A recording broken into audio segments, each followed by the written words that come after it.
So, good morning, everybody. This morning, we are going to have an important session on an important topic on decentralized governance models and experiences of participatory processes and co-management approaches. So you see, we have a big program for the next 3 hours. My name is Catherine Fiancé. I work for WWF France, and I would like to introduce Mathieu Thévenet from the Mediterranean Small Island Initiative. Hello, everyone. Who will be coordinating this workshop with me. So today, I don't remind you I don't remind the rules for people online. I think after 3 days, everybody knows, and we are starting late, so we don't want to spend more time on this. But maybe first of all, a quick in my introduction, a quick definition of.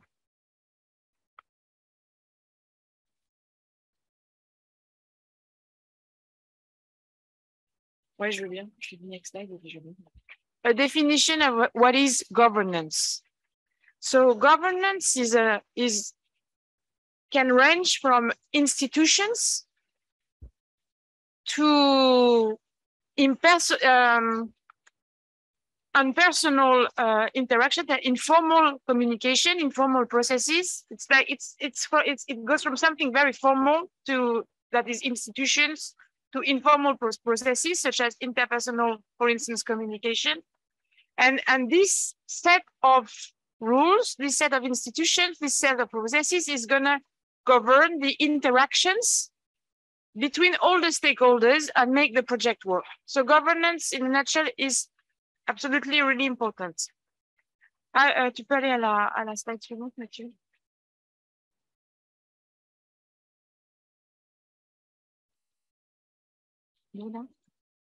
Là. So, no, c'est pas celle-là qui est plus. So today we are going to discuss and identify different models of MPA governance and the lesson learned. Because on governance, usually one of the best way to understand it is to start from case studies. So today we are going to have 4 case studies. We're going to and the organization of the workshop is maybe a bit different from what you had in the previous days.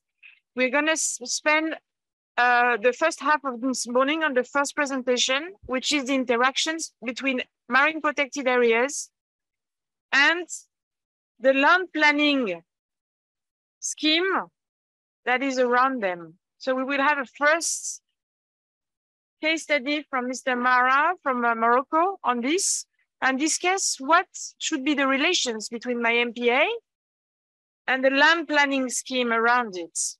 Okay, first case study, and then we will discuss what's good in this and how to do it in the best way and why it is useful. Okay. Second presentation will be from Laurent Surbès from the Zakynthos National Park in Greece. And now the Zakynthos National Park is under the governance of a national MPA agency. Okay. So you have a national MPA agency that is edicting rules, and then you have at local level, you have the MPA. How do you organize the governance between the MPA and the national MPA agency? And we'll see that it's not easy. So how to do it in the best way? That's another example of governance, okay? After the coffee break, we will have the third case. This is a very interesting case from Tunisia, where the managing MPA authority at national level, they have established co-management with local NGO to manage MPAs at the local level. So we will discuss also this very interesting arrangement. This is a third example. The last example will be from Montenegro. And Montenegro, as we all know, they have just set up 3 MPAs for the first time, and there are 200 fishermen in the area. Okay, so how are we going to put in place co-management with the fishermen? What does it mean? How do we start? How can we do that? This will be our number 4 case study. So we're not going to have all the presentation in a row. We'll have them one by one and take the time to discuss them. Okay. And the objective is to really have conclusions and get lessons learned from these case studies. Then I will give you a couple of short stories on governance. Something that maybe you will never read in any book, but this is real life governance. I've been in charge of a project with a marine park in France, and the objective was to put in place co-management of fisheries, co-management with fishermen. Okay, so on the paper, everything seemed going smoothly. We had the management body and the staff willing to do it. We had a fisheries commission already organized where the fishermen representatives were okay to participate. So it seemed to start on the right way. Goodwill, governance under the form of a commission, okay? So the first problem we encountered is that because after a few months, we first of all, we hired someone new to be in the field and meet the fishermen every day and then the first problem we realized that we didn't expect is that the fishermen representatives, they didn't share any information with a group of fishermen. First thing, okay. So we did an assessment of the circulation of the information between the park and the fishermen. So we asked fishermen, do you get information from the park? Do you know about the park? No, they knew nothing. Okay, first thing, big problem, no circulation of information. Second problem was, how do you want to receive the information? Usually the park, it's an official organization. They like to send emails. But the fishermen, they don't like to read emails, okay? So second assessment was how to ask the fishermen, how do you like to receive information? And they said, well, we like WhatsApp. So lessons learned, assess when you're working on a governance system, well, you need to map all the stakeholders, everybody that you want to communicate with, but check how the information is circulating. And maybe you will have interesting surprise, something new. So in several projects in the Mediterranean, we have established WhatsApp groups to communicate with fishermen because that's the way information circulates. We had a second problem. I tell you another short story. The MPA got the right to exert police control on fishermen. They had the right, during the project, they got the right to control fisheries, okay? So at some point they trained the staff to do it the right way. And at some point they say, well, we need to start to control fisheries. You know, they need to be a first time. And so there was an octopus fisheries closure of 4 months in the park. And they decided to control the fishermen on the last day of the closure. Last day of the closure. So on the last day, the fishermen are very well respected the octopus closure. But on the last day, of course, one day before, a few of them maybe went to start fishing fisheries, the octopus, you know. And they got fined, and they had a heavy fine, you know, for the first time by the park. After this, I tell you, it was the war. The war. When our field officer went to the field, she got insulted, go away. We had a really bad time. Okay. So what do you do after this? We don't want to communicate with the park any longer. And the park was saying, but we have the right to control, you know. That's exactly, when you have a conflict like this, it means that you don't have the right governance. It's a problem of governance. So what we did was very simple. I talked to the director of the park. I said, would you agree to have a conversation every month with the fisheries representative? Every month, you two discuss. Even if you have problems, no problems, whatever, you discuss. And then you make the list of all the problems you have, And every month you discuss the progress to find solutions. Before that, these guys were meeting in the Fisheries Commission, you know, the official governance of fisheries in the park that was maybe meeting twice a year. They were meeting only twice a year. After that, they started to establish personal contact every month. In 12 months, the situation had completely changed in a very positive way, with a very strong, much better mutual understanding and new action plan together, ideas to work together. So meeting every month is not something that you will read in any book. Okay, it's just that governance is about human relations, and you need to build these relations. So even if you have the right fisheries commissioner, don't underestimate the informal governance, informal processes. Okay, that was just two short examples to make governance something very real, very alive. And now I will, yeah. Now, just to add something, there's no one way of implementing a co-management system or participatory system. We don't want here to explain the golden way of doing it. What we would like to do with Catherine is to outline all the different ways that it's possible to do it without or with a previous legal framework, with two institutions or only one. We want to show you that everything is possible according to your local context. So we really ask the speakers and also the people that will be speaking with us to share all the problems that you had and be transparent, because when you're doing it, you help the other one to inspire you. So we ask you to not be politically correct and to explain all the difficulties that maybe leads you to achieve something now. Yeah, that's just what I would like to say. Okay, thank you very much, Mathieu. So, Monsieur Marat, maybe you would like to start with your presentation. So we're going to have a first case study also from real life, okay? Or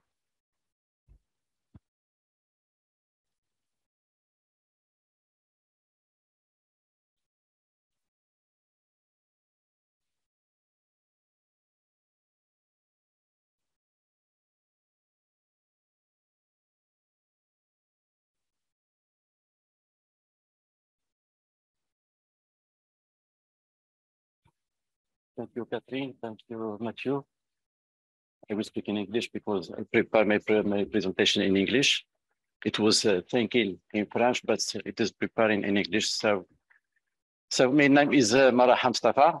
I am from Morocco, and I work for the Department, the Administration of Forest and Water for above of 30 years. It was not just a work, but a passion too. And so since 2 years, I stopped working with the administration, and I continue my passion in my work on an NGO, which entitled the Group for the Study and Protection of Mammals of Morocco. So I have a pleasure to share with you not a methodological approach, but a methodical approach that is a way to see, to look at the MPAs, the MPAs and the surrounded environment, and a way to inventory or to diagnose not only the natural environment, but also the human environment and the social fact, in order to grasp the link of correlation or link of causalities, and also to grasp the contradiction and the protagonism that we must we must link. So one word.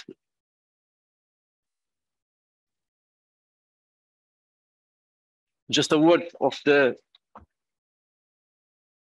on the historical protected areas in Morocco. They have a strong historical basis, but a project still under construction. A project is still in its preliminary phases. So we have on the Mediterranean coast 10 of MPAs, 7 are listed on the Ramsar list, 4 have a management plan, and 3 have an intersectoral management committee.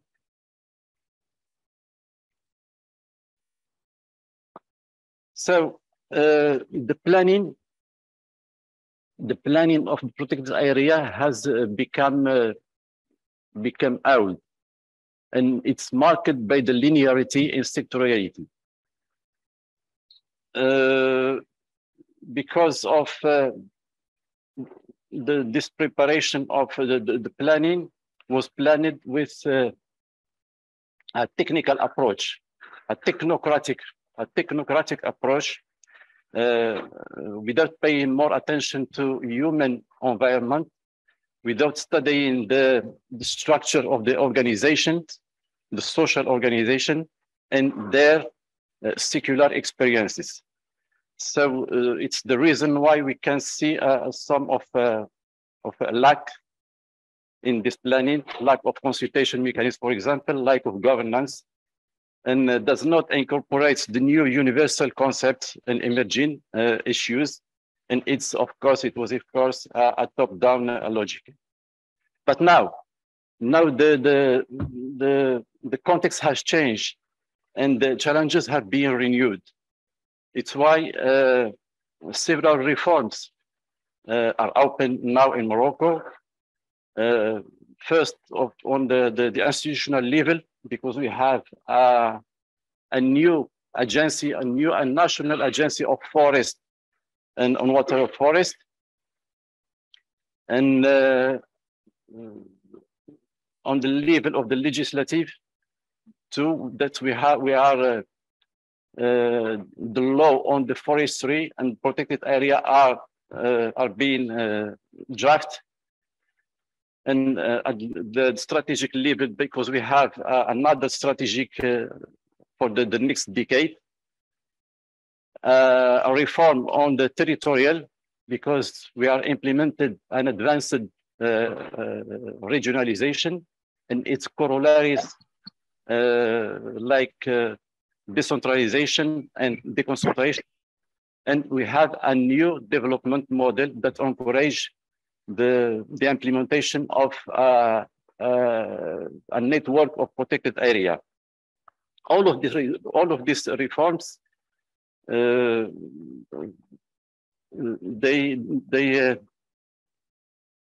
grit up for a strong involvement of the local communities in the management of natural resources.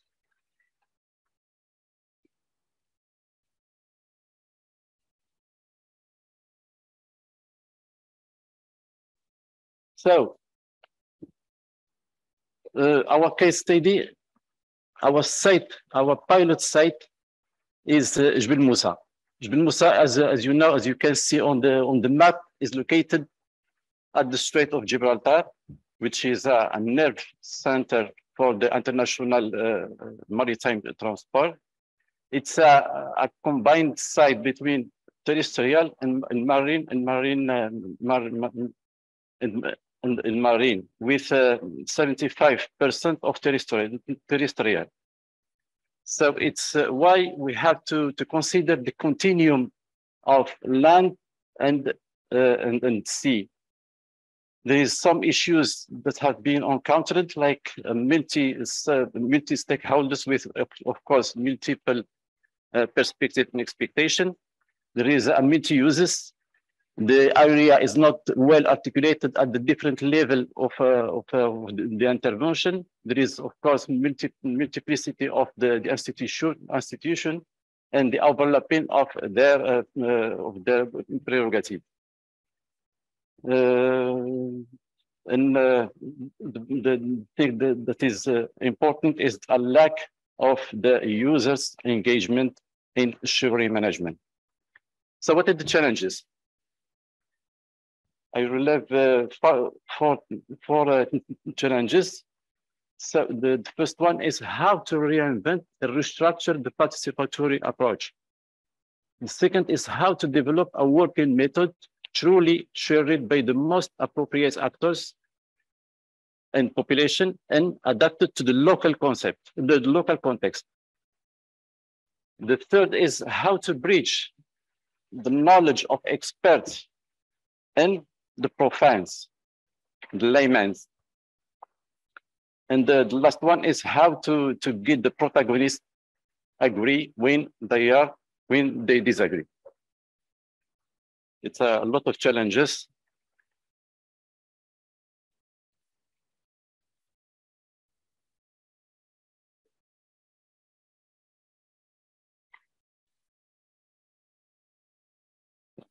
So it's we had fixed two objectives. The first one is to foster an integrated approach through a collaborative governance process, combining, of course, multi-objectives, multi-level, and multi-stakeholders. Multi-stakeholders, decision makers. So we are building a model of MPA that will be acceptable for the population and its who lives in its resources and effective for the conservation. It calls for an integration and governance approach based on territoriality and on the dynamization of the role of the rural communities through development of an integrated action, communal action plan. And of course, there is a battery of indicators that is under construction. The second objective is to build an effective model. An effective model because we are convincing that in our context, the effectiveness of the MPA can be evaluated through our capacity to set up and function instance of dialogue, the quality of governance, the degree of the collaboration of actors, and to invent a mechanism or a meta rules to settle the difference between protagonists.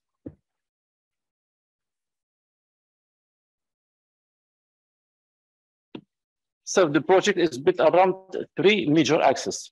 First one is the facilitation of dialogue and compromises. The second one is the integrated planning. And the third one is the knowledge mobilization. So we'll see in the detail each of axes. The first one is the facilitation of dialogue by activation of the new instance of governance, integration, and conflict resolution, which is a unique platform for coordination of forestry and conservation activities carried out with the population. It is situated at the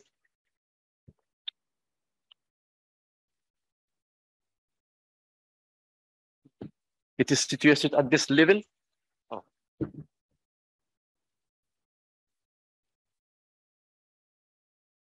Come on.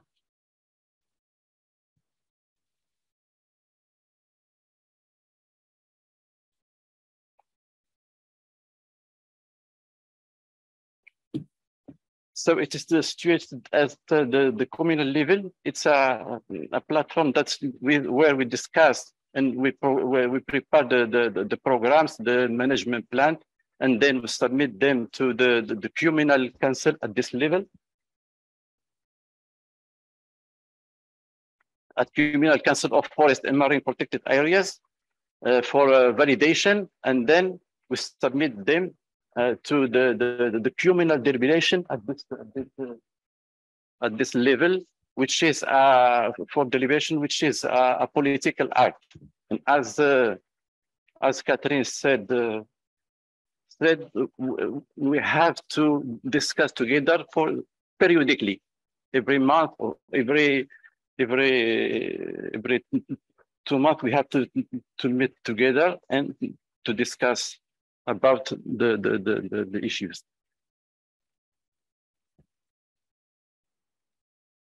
So the second axe is to invent. The second axe is to invent a new form of mobilization of the knowledge and the debate of MPA. So considering the Universal Declaration of Human Rights that says that everyone has the right to share in scientific advancement and its benefits, so we consider that the mobilization of the knowledge is interpreted as a co-construction of knowledge, which leads to a change and transformation of the attitude of population and stakeholders. So we have to do this, we have to change our way of working. We start to see how to integrate local knowledge as an input in the MPI scientific observation system to establish a new protocol diagnosis. So for that, we collect, we proceed to a collection and the prioritization of knowledge available for the action in favor of MPI. And then to see how to incorporate this knowledge as an input for the scientific system.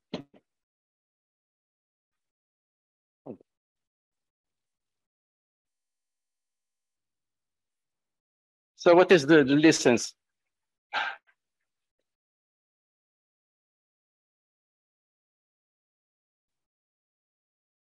Sorry.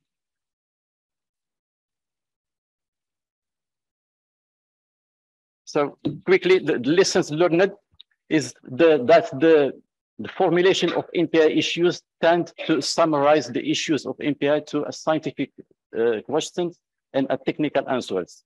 This is a formation which is not wrong, but incomplete, because it's incomplete, and we need for that to call up another approach and to call for other disciplines to relay the problems in order to grasp this more completely. The other lessons is it is necessary to work with the populational perspective of knowledge sharing, because there is no one knowledge, but several form of knowledge. And the third one is to be proactive and response not only to the need the population, but also to see them come in and before they express themselves. And the last slide is recommendation. I formulate two recommendations. The first one is to activate the revision of legislation to allow the MPA manager to rely on local communities as an instance for dialogue with population and other users. The second one is to capitalize on the successful experiences that have been conducted. Like we have an example here in Morocco. We have an NGO that is co-managing with MPA of Jbel Moussa. So it's a successful experiences. And so we have to capitalize for that and to move toward an inclusive system of co-management and collaborative governance, especially involving NGOs, communities, organizations, users, and scientists. Thank you very much.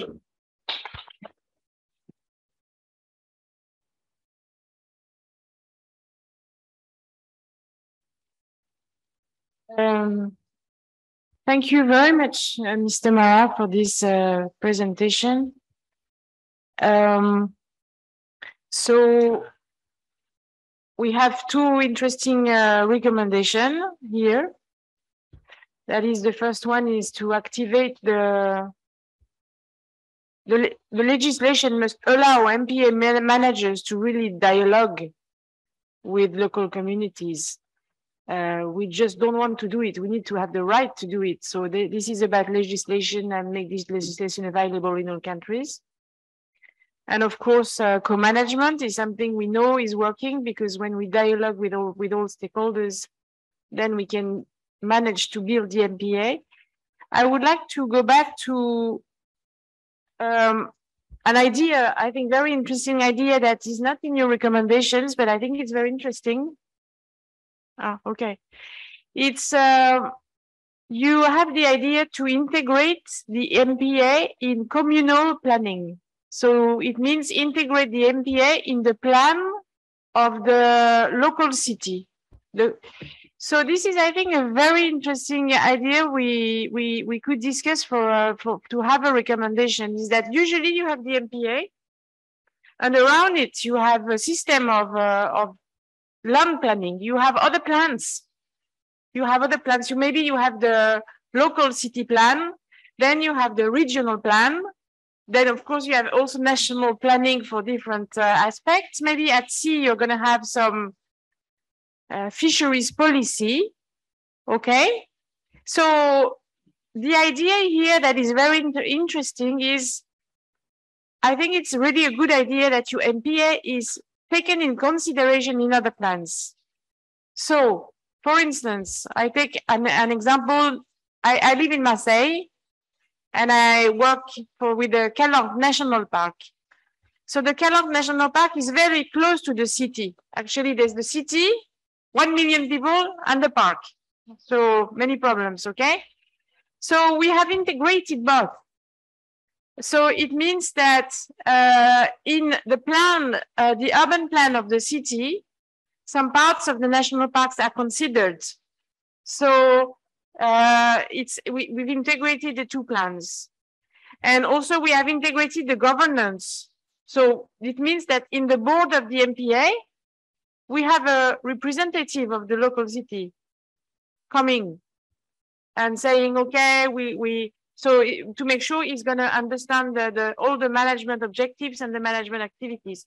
And vice versa, we have staff from the national park, director, attending the meetings of the local city to make sure that all the challenges or the issues that need to be solved in the park with the city are all in the planning documents. So I think from my experience, this is usually very useful. The MPA should go out of its own governance instance and sometimes go and participate with partners that are outside the MPA, just to make sure that the policies, the objectives of the partners of these institutions, cities, regions, national fishermen organizations, they know about the MPA and they take it in account in their own plans. This is one recommendation I would like to make for governance, and this is based on your idea. Thank you very much. Does anybody have experience about this in this room? Working at a larger scale with other institutions? Do you think, or do you think it could be useful?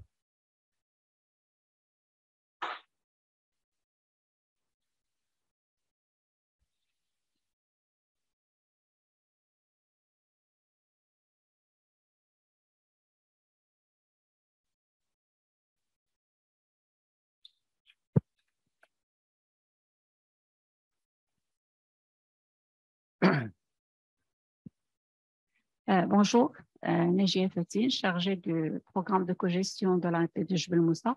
Je vais évoquer juste une expérience qui n'a pas été réalisée au niveau du site de Jebel Moussa, mais c'est une expérience qui permettrait d'impliquer toutes les parties prenantes au niveau de la gestion durable d'un territoire. L'approche qu'on a adoptée dans le cadre d'autres sites protégés, c'est qu'il y a un plan d'action qui définit l'ensemble des activités et d'actions qui permettrait une gestion durable du site. Et après, c'est un plan d'action qui est préparé d'une manière partagée et thématique avec l'ensemble des parties prenantes. Et puis après, on définit qui fait quoi, avec une planification, avec les budgets nécessaires. Et puis on passe à une convention, un cadre conventionnel qui engage l'ensemble des parties prenantes à réaliser ces actions dans le cadre d'un plan d'action commun. Voilà, merci. Je vous remercie. C'est un fonctionnement effectivement par étapes très efficace. Donc, je note. Oui, Monsieur Marat, vous voulez répondre? Oui. Oui, je vais répondre en français. Enfin, répondre, c'est juste un commentaire. Oui, effectivement, le plan de Moussa, par exemple, dispose d'un plan de gestion. Il disposait d'ailleurs d'un premier plan de gestion déjà en 2006. Donc, il n'a pas pu être donc réalisé dans son intégralité, mais il y a aussi un qui a été révisé en 2019. C'est effectivement un plan très ambitieux qui devrait réunir tous les participants, tous les représentants des participants, avec une certaine forme de contractualisation, une certaine forme d'engagement des partenaires. Donc, il y a là déjà une expérience qui est réussie, dont je vous ai parlé tout à l'heure, l'expérience de GRIPAM, dont Madame Fatine, donc, elle assure la gestion au niveau de ce site-là. Je crois que on ne doit pas rester juste au niveau de l'aire marine protégée, de site de Moussa, mais il faudrait quand même qu'on rayonne à l'extérieur et voir ce qui se passe au niveau extérieur des zones d'influence de l'AMP, et puis de l'intégrer au niveau régional et même l'articuler au niveau national pour avoir plus d'impact, pour avoir plus d'efficacité, parce que sinon, on ne pouvait pas tenter de réaliser certaines actions d'une manière fragmentaire. Il faudrait qu'on ait cette vision globale des choses, parce qu'il y a tellement de complexité dans la nature qu'il faudrait la traiter au niveau de la complexité où il devrait être traité. Voilà, Catherine, je voulais juste... J'ai une autre question à ce sujet. Effectivement, ce que dit votre présentation, c'est qu'on travaille à deux différentes échelles. On a compris qu'il y avait une action financée durablement, très locale sur l'AMP qui est en train de se mettre en place et qui a déjà atteint ses premiers succès. Vous parlez de manière très intéressante et originale, je crois, de l'intégrer au niveau d'un plan territorial. Vous avez parlé d'une échelle nationale. Puis sur cette région, il y a un dernier niveau international avec la réserve biologique intercontinentale qui est, je crois, la seule entre deux continents, qui est partagée donc avec l'Andalousie. Tout ça dans un contexte où les deux institutions en place, selon la nouvelle loi pour les espaces protégés, qui sont les pêches maritimes et encore les eaux et forêts, les pêches maritimes qui sont compétentes sur la mer mais qui ont peu de compétences sur les aires protégées, et à l'inverse, les eaux et forêts qui ont cette compétence ancestrale. Alors c'est une question un peu compliquée, mais comment mettre du lien entre toutes ces échelles-là? Qu'est-ce que vous en pensez, vous qui avez une expérience institutionnelle? C'est le dialogue. Pour moi, c'est le dialogue. Le dialogue. Il faut qu'on dialogue. Parce que il y a certains moustiques. Vous connaissez la région, elle est très convoitée. Donc, il y a beaucoup de convoitises au niveau de cette région-là parce qu'elle présente des paysages extraordinaires. Il y a beaucoup de ressources halieutiques que de ressources naturelles. Mais en contrepartie, il y a une population qui est pauvre. Une population pauvre avec le contexte actuel de sécheresse, avec le contexte actuel de manque d'eau très sévère au Maroc. Donc, il faudrait qu'on dialogue. On n'a pas d'autre solution. Il faudrait qu'on dialogue d'une manière régulière et d'essayer de trouver des compromis, sinon des arrangements parfois, pour pouvoir aller de l'avant. Et justement, moi, dans un diapositive, j'ai mis il faudrait pas qu'on se bloque. Il faudrait, quand on arrive à des situations de blocage, il faudrait trouver ce que j'ai appelé des méta-rules, des méta-règles,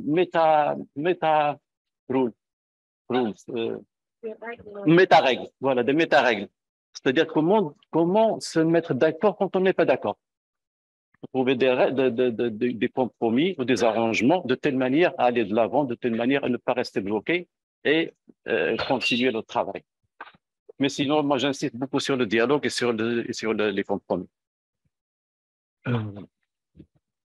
Merci beaucoup.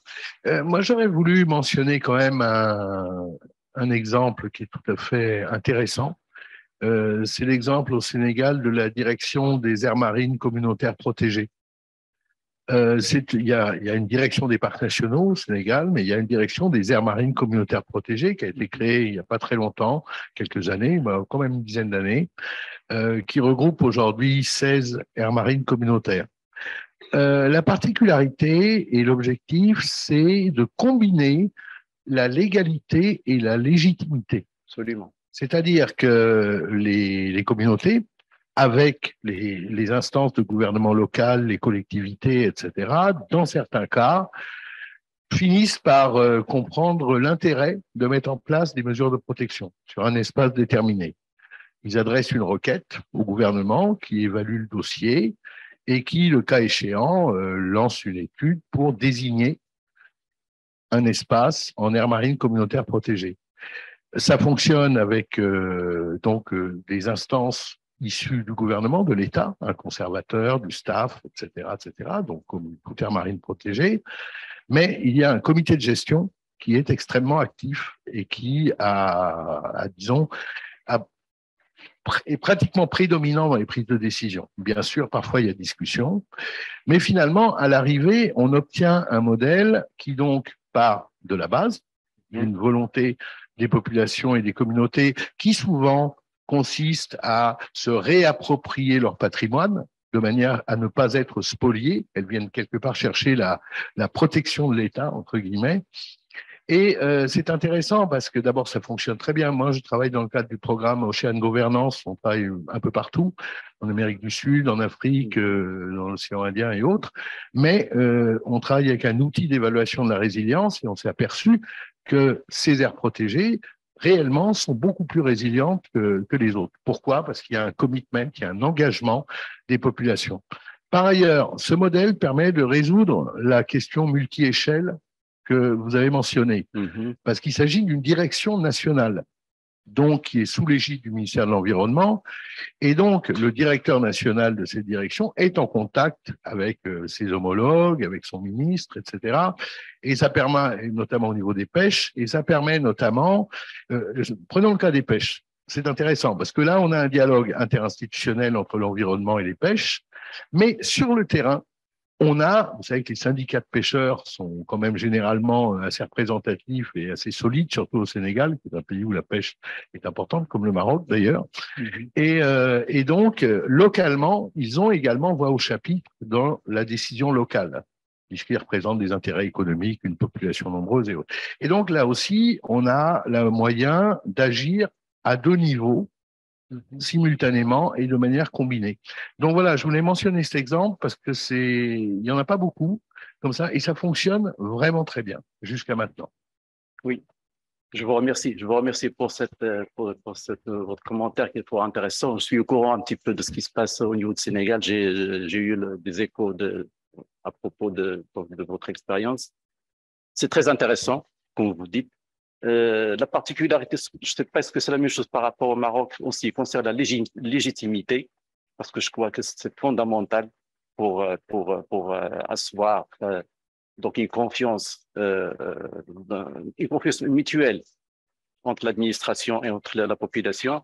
Mais la situation au Maroc, c'est qu'on a au niveau territorial ce qu'on appelle donc des limites administratives, des communes rurales administratives, mais il y a aussi des structures territoriales, des organisations communautaires. Parfois, ils ne se superposent pas, donc parfois, il y a certains chevauchements. Donc là, vraiment, la nouvelle stratégie, il se base sur ces structures territoriales, à la fois administratives et communautaires, donc pour pouvoir les ramener ensemble, pour pouvoir donc dialoguer ensemble et les faire représenter. La représentation aussi, c'est très important à rechercher. Elle est fondamentale parce qu'il faut qu'on ait la possibilité de donner la parole à tout le monde. Et ça, je crois que pendant très longtemps, on a oublié cet aspect-là de donner le pouvoir donc à la population, de donner le pouvoir, par exemple, aux femmes, aux jeunes, aux gens qui étaient dépourvus de parole. Ils n'étaient pas représentés. Donc maintenant, on essaie de les toucher au maximum. Et cette stratégie, c'est qu'elle a mis en place, il a recruté un certain nombre d'animateurs Donc, ils seront en contact permanent avec ces populations-là, donc un contact presque, je dirais, quotidien, donc pour pouvoir relever les dissensions qui peuvent être à l'origine des blocages parfois de certains projets. Je vous remercie pour votre intervention. Un dernier commentaire ou question et après on passera à la présentation suivante.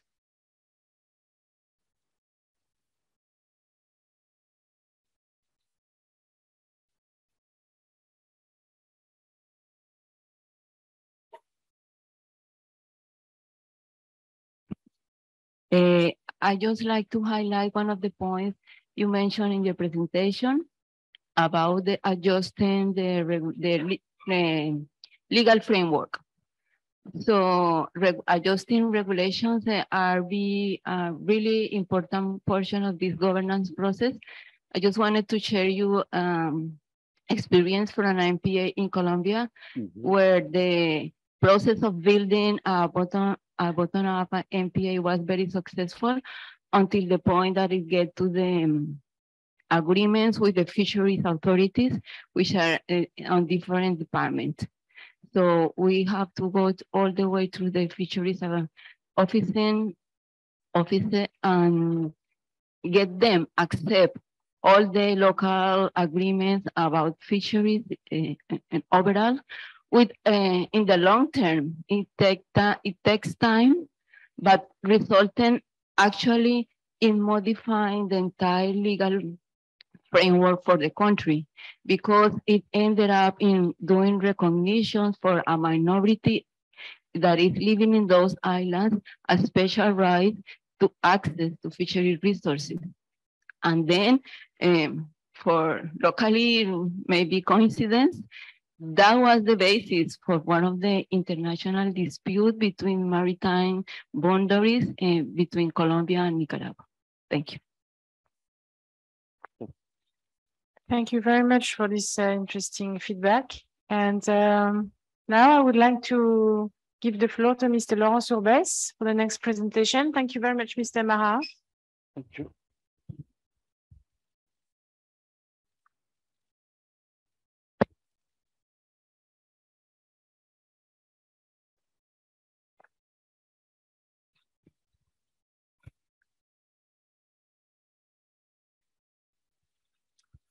Okay, good morning, everybody. Yes, it's the timing, let's say, to speak about another approach, just to say that from the beginning, we are not speaking from a model, because as you can read, it's about bottom-up and top-down approach. We're not speaking about a model that's from the beginning, so it will to mix from the beginning was the bottom up, and we are going now in a model that is more top down. Okay, so it has to be clear that it's not we are beginning something, because very often what is lacking is the bottom up approach.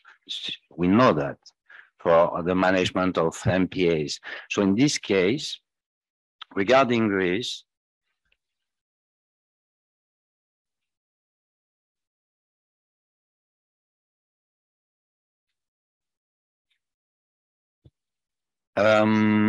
let's begin with the existence and the establishment of a national park 22 years ago.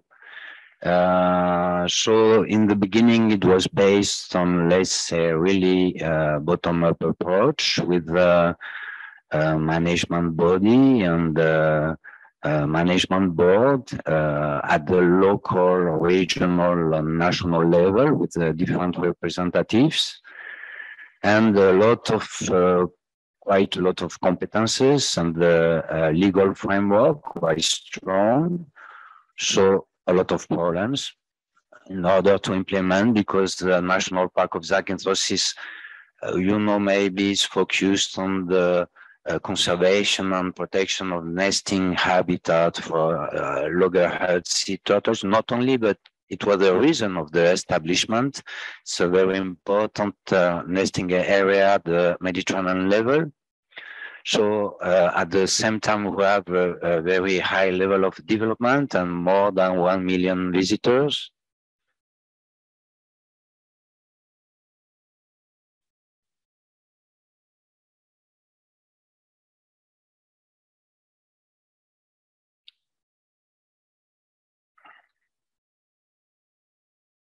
So just to modelize a little bit, I'm sorry about that, but sometimes we have to try to modelize because it's by definition, the system is very complex and you don't know that, you know that very well.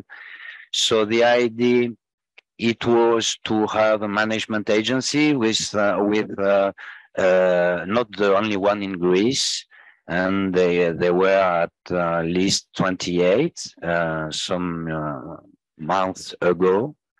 But with the same governance model, with representatives in the management boards of different sectors and stakeholders, but also the state, also scientists, not a huge one, not a lot of representatives. So it was very important because it was effective. It was not to discuss only, but it was to make decisions.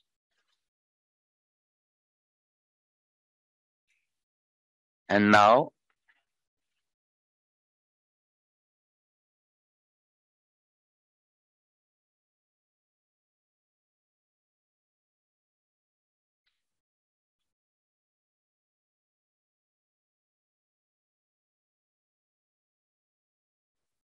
so by law, we had a decision 2 years ago in 2020 that we will reconsider or we will renew the legal framework for managing protected areas in Greece. I have to say, because it's a very good and very important reason, that almost 1/4 of the territory in Greece is Natura 2000.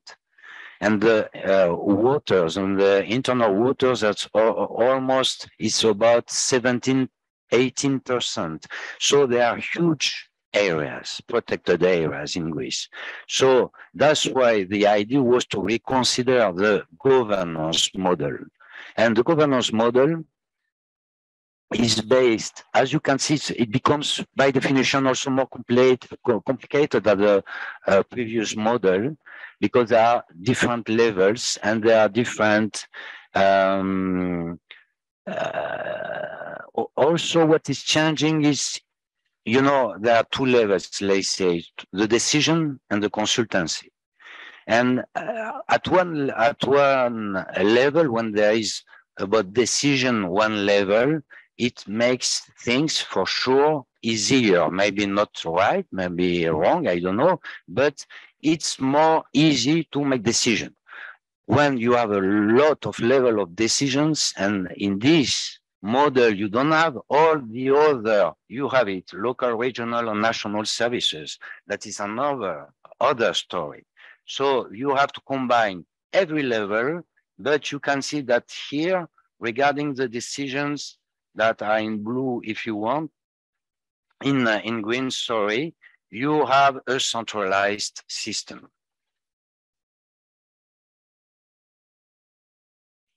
So what is changed? In fact, to us, it was at first that we were a national park in a very specific island. You can see it there, Zakynthos. So the idea is not about Zakynthos anymore. It's about the Ionian Islands. It's about a region, how to manage protected areas in the region. The national park is still existing, of course. There's a presidential decree, but now it's how to combine all different levels of protection. It's a region where the majority of protected areas are marine areas. And so you have different level and different also objectives, because suddenly, as I told you, it was about a species, it was about some habitats, but now there are very different species, priority species, different habitats. And the most important to me is that we had a level of governance that was quite participatory. And now we have another level of governance that is not so, and especially for the region Corfu, and look at as an example, where there were no management agencies. So we have to develop that and how to make them participate and how to make them be a part of those protected areas.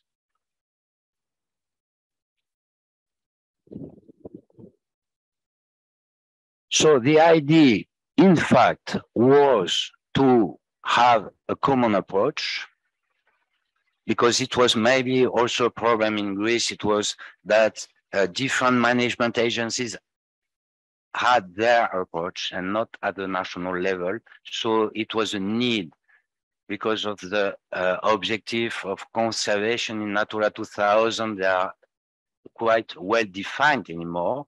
So there was the need to harmonize.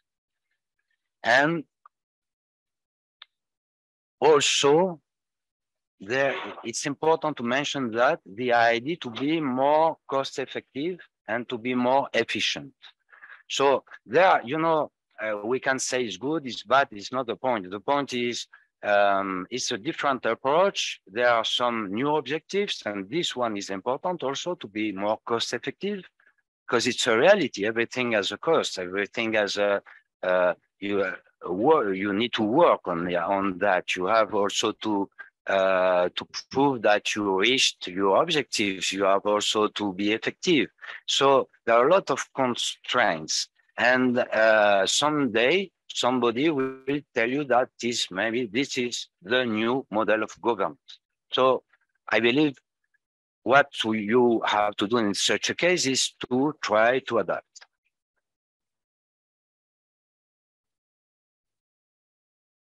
So now it has been done for, let's say, 7 months. So it's quite recent. So it's a little bit, but because I'm quite involved in this process, I can tell that, yeah, the idea of uniformization, of to have the same approach, yes, it's going on. It's a process, and really it was needed. I can tell that it's important. What also was important is that it was obvious, but nothing is obvious, that the previous scheme and the people working on those protected areas, they will stay and they will continue their job. And it was done. So in fact, there is a continuity. And let's say that at the level, because we had an history in Greece about the funding of protected areas, salaries in some time were not paid, and we had a lot of issues and problems. So now we are in a central system. So it's changing a lot of regarding the approach, but there is a kind of security, and there is a kind of to say, okay, we can program for the next 5, 10 years because we know that we're in such framework. There is also a try to about regarding capacity building to have the same approach, but different aspects of management. And what is also important regarding to me, that there's this try to have a common approach about conservation objectives. It's a huge work. We mentioned that in the previous session, how when we are speaking about effectiveness, how to evaluate or to assess it. And it's extremely complicated because you need to have the same approach also. And there are different definitions and approach about effectiveness. So this is a try to harmonize in few words. Let's say a little bit about the feeling we got after 6 months. It's about what we will face regarding to me, or in my opinion, what is needed really quickly. It's about competencies. Who is doing what? So there is a kind of, it's the beginning. So we have to define who will act and at what level. And it has to be very clear, because if else, we will have a lot of confusion in authorities and making decisions. So this is something that has to be clarified. what is a very big change? I'm sorry to mention that because we will speak about really as a model of governance bottom-up approach. In this case, it's the fact that now the local level is mainly consultative. So there's a committee that is not yet established, a management committee is called, but still is consultative. So they are not able to make decisions. But we are the management unit. So it means that it's our work to use this with the consultative. I don't know how it will work. I don't have a clue, not yet. But it will be our work to make the information coming from the local level and going at the national level. So it's something that I don't know how we will manage that, because it's a big change, because some suddenly at the local level, they will understand because they didn't understand. It's not so easy, maybe. They didn't understand really that they lost their capacity or their ability to make decisions. All right. So flexibility is a key word. I'm sorry also about that, but it's in every system. We have this problem of flexibility, how to adapt to changes and how to be quick in our answer and our response to crisis or not, or some also problems that we have to solve. So when it's more centralized, the system, it's a question how to be flexible, because we are supposed with a top-down, with a bottom-up approach to have more flexibility. So it's maybe it will be also another answer. Maybe because now we have access to the top, it's more easy maybe to change things between ministries and to act directly at the level of the ministry. Before, we couldn't, I have to say. Now I can see that maybe we will have this opportunity. So,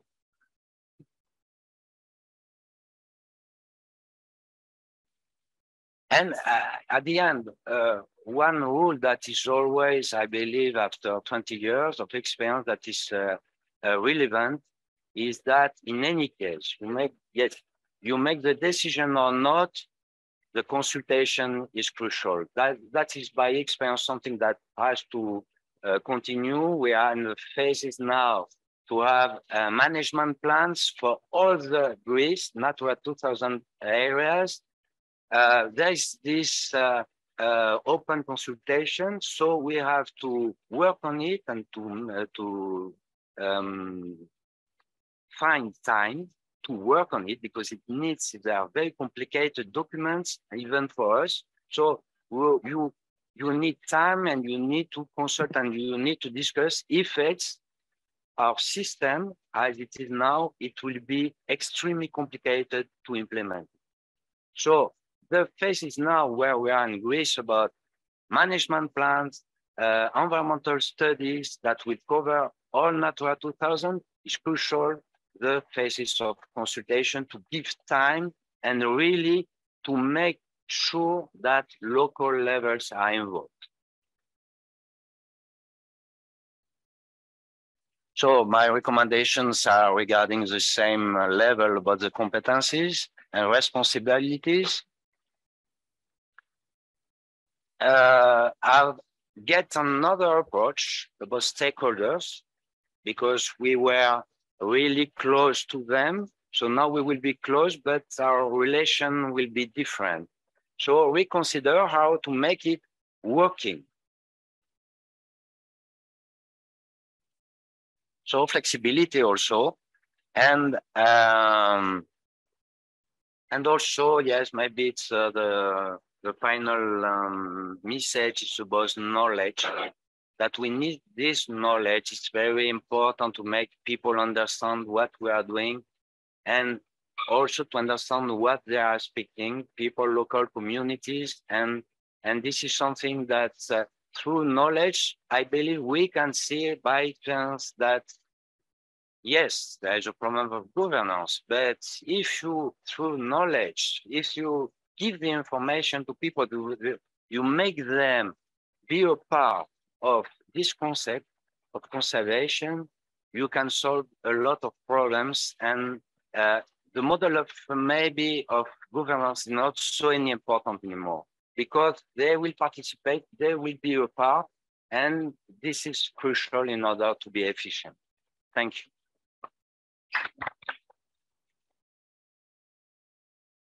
So thank you, Laurent, for this very interesting second presentation. So we have several countries in the Mediterranean that have decided to establish MPA agencies. So Greece is probably the latest example, but before that there was, I think in Tunisia, you have also APAL that manages MPAs. And you have, for instance, also in France, the French Biodiversity Agency, who has the authority on marine parks and a number of Natura 2000 sites. So we see there are benefits in this situation, but also there are challenges. The benefits is that the national level, the national MPA is going to help the local MPA solve some issues of governance that have a solution at national level. So it can be with the other sectors, it can be with the fisheries sector, but it can be with other sectors, the tourism sector, it can be with the aquaculture sector, it can be with the maritime traffic sector. So the MPA agency will help a lot to solve this. But we see that on the same time, this creates a real challenge at local level for the MPAs in the field. How do we keep the principles of co-management alive? How do we enable with this two-level governance to make sure that the people in the field, the people that live in the MPA, around the MPA, they have the possibility to actually say what they have to say, not only say, but be heard, be taken in account, and so that their opinion is considered and included in, for instance, the management plans. So that's the real challenge, and I think one of the key conclusions of your speech is, yes, we need to make sure that local level can have the right not only to say, but also to be involved in decision-making process. So this means a better articulation between the two levels. I would like to open the floor for comments, questions on this issue.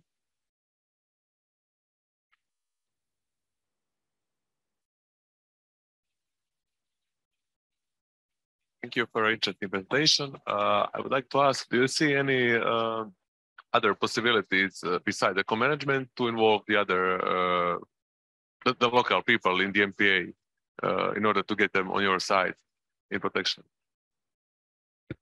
Yes, thank you. Look, as I in the introduction, I say that we have, this is a little bit different because we are there for 20 years now, at least at the local level in the National Park of Zakynthos.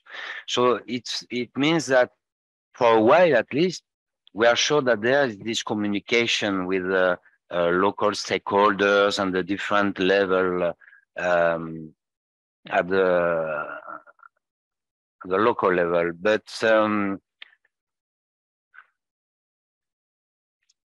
I believe that yes, it's how the people, they understand or they feel this concept of conservation, but management and also sustainable development and whatever about fisheries, is to make the way of thinking different. So it's something that you can also, when you are on the field with the people, park rangers as an example, they will be a part also of this communication. When we had the change, you know, it was a little bit a big, we knew, but it was the experience at the local level with the newspapers, because they wrote down, there is no any more national park. It was, you know, big new. So is something that slowly, we didn't communicate a lot about this change, strategic change on governance, because we are going on our work, and we have the same also communication and participatory approach and cooperation with stakeholders. You understand? So we try to make it a little bit smooth. We don't speak a lot, but they will understand in the end, for sure, that when the representatives of the municipality, of the region, they were able to vote and to make decisions, and now we never, they are not concerned anymore. You understand? So it's a smooth way because we are active and we are on the field. We are doing quite the same activities. So in this way, slowly, and we are establishing those committees. Slowly, we will see what is the perception at the local level. But until now, there is not a strong difference in our approach. Do you have any idea of what's the purpose of this re-centralization? I mean, it's because they wanted more harmonization between all the MPAs because of the lack of budgets. What's behind of that? I don't know. No, on the contrary, they were supposed to do that in order for the MPAs to have more budget and be more efficient. So it's a problem of efficiency. It was about also to ensure that there is a stability in the funding, because it wasn't the case for every management agency. We were 28 plus 8. So in 2018, there was, it's a reality, a lot of management agencies in Greece. If you consider that in France, as an example, you don't have such model. There are some national parks, but there are few. So in Greece, it was a lot. So you had to find out a governance model. It could be also at the level of the ministry, because this organism that is called NECA, maybe I didn't read the name, but it's the Natural Environment and Climate Change Agency, is the Ministry of the Environment, but it's also quite independent. It's the same model, if you want, legally than the model we had. It's of a private law. So they are part of the ministry. A solution was maybe also to have a committee at the Ministry of the Environment to have a direction for national parks. We never had, you understand? So something very specific. But I told you, I believe that the main point was not only the protected areas with the management agency. It's the world challenge in the future of 25% of the territory Natura 2000, because it means a lot of action, and it means planning, implementation in 1/4 of the territory. It's huge. It's very complicated. So maybe it was a vision in order to have this wall from the beginning image, and not only some protected areas, but the whole image.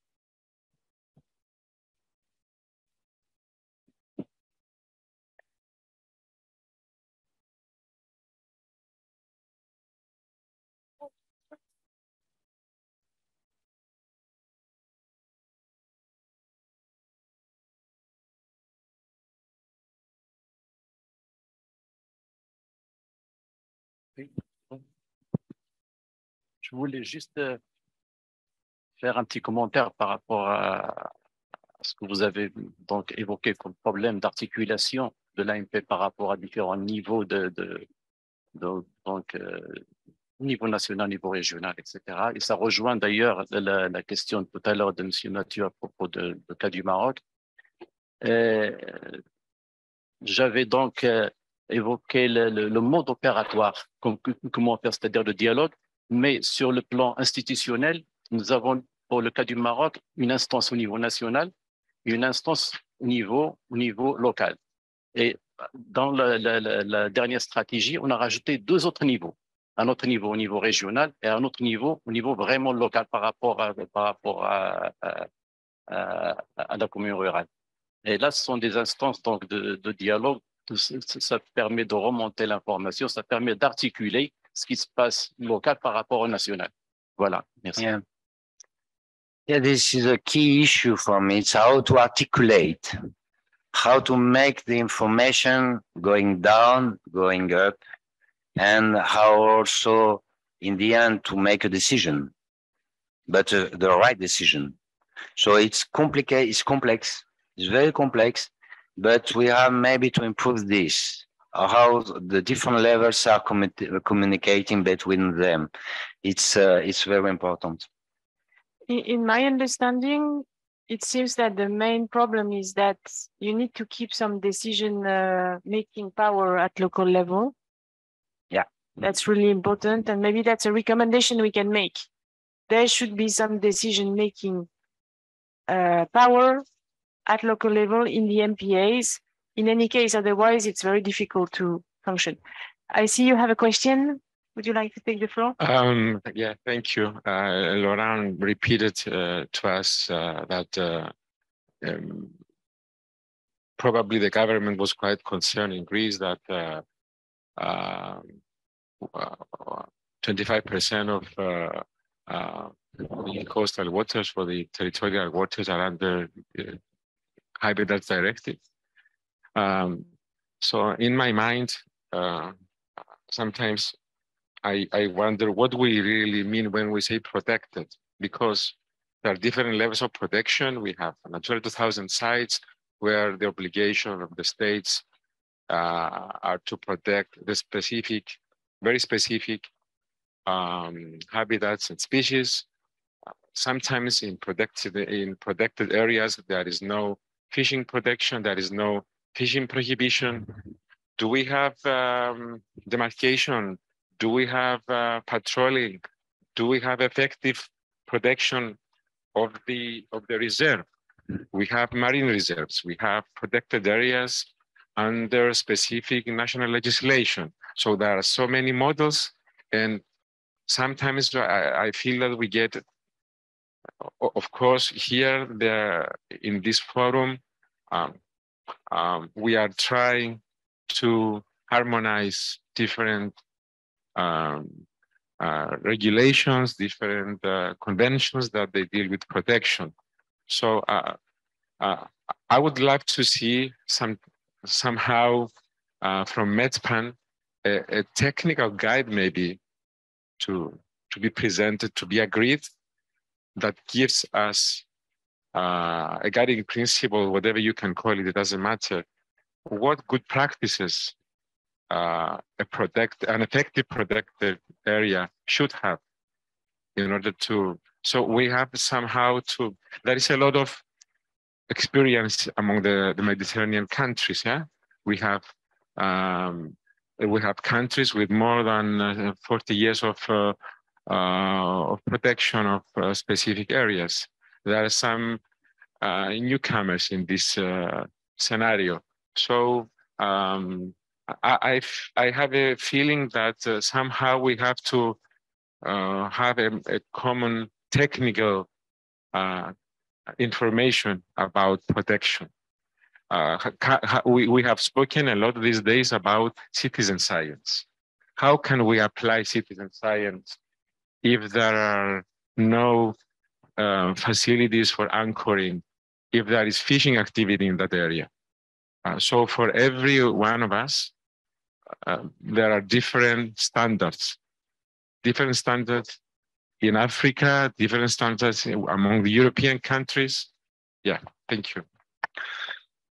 Yes, just to say that it's about, again, about knowledge, that you are aware, that you know what is going on in your area, that not as a manager, but as people living there and working there.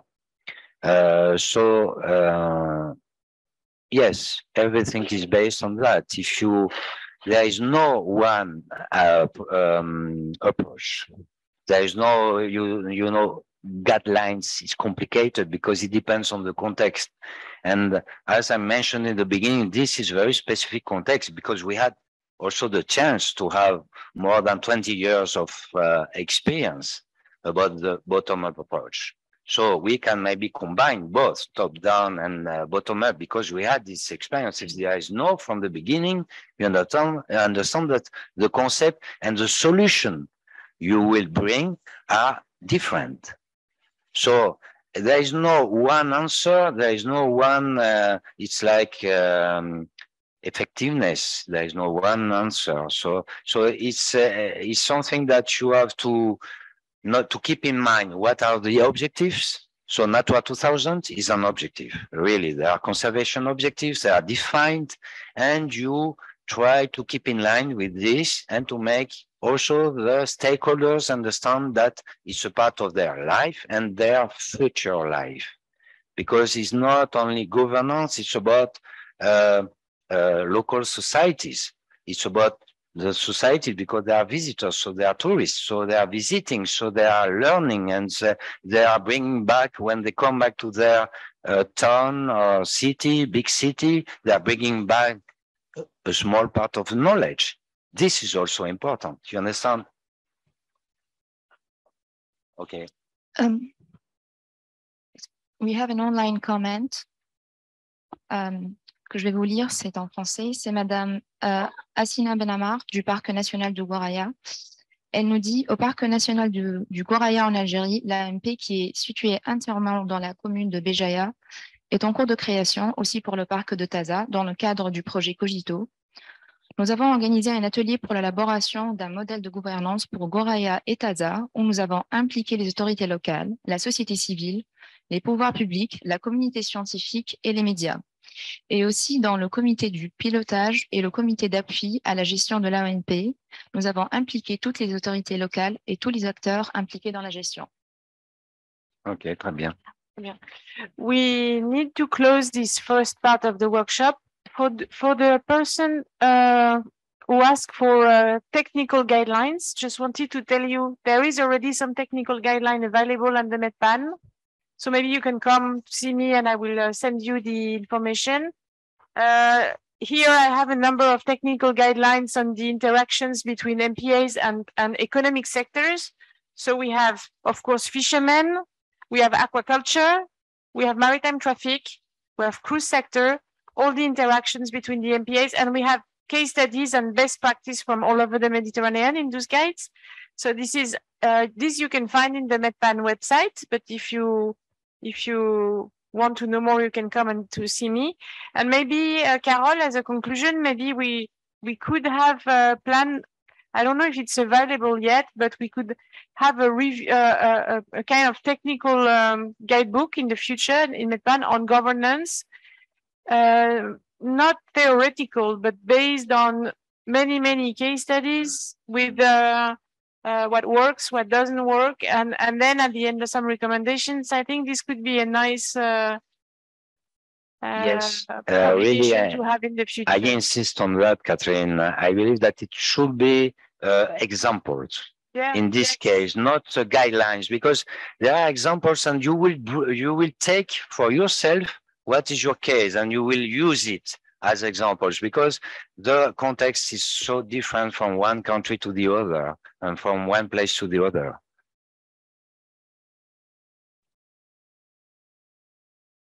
Okay, thank you. We meet again in 30 minutes. That is at 11. So the second part of this session is going to be coordinated by Mathieu. So Mathieu, maybe you want to introduce the next speakers? I will switch to French if you don't mind, because the next speakers are mostly French-spoken people. Est-ce qu'on a les personnes en ligne qui sont prêtes? Ouais, ok. Donc je commence mon introduction pour dire que vous rappelez que voilà, l'objet de cette session, c'est bien entendu de faire des recommandations dans le cadre de la roadmap. Donc je vous invite à chaque fois que vous faites une intervention de toujours avoir ça en ligne de mire. Proposons des recommandations. Et pensons aussi donc à la troisième présentation qu'on aura ce matin, la dernière, qui traitera donc du Montenegro et qui a besoin de nos inputs, de nos recommandations pour qu'ils puissent mettre en place un système de cogestion et de gestion participative des pêches ici au Monténégro.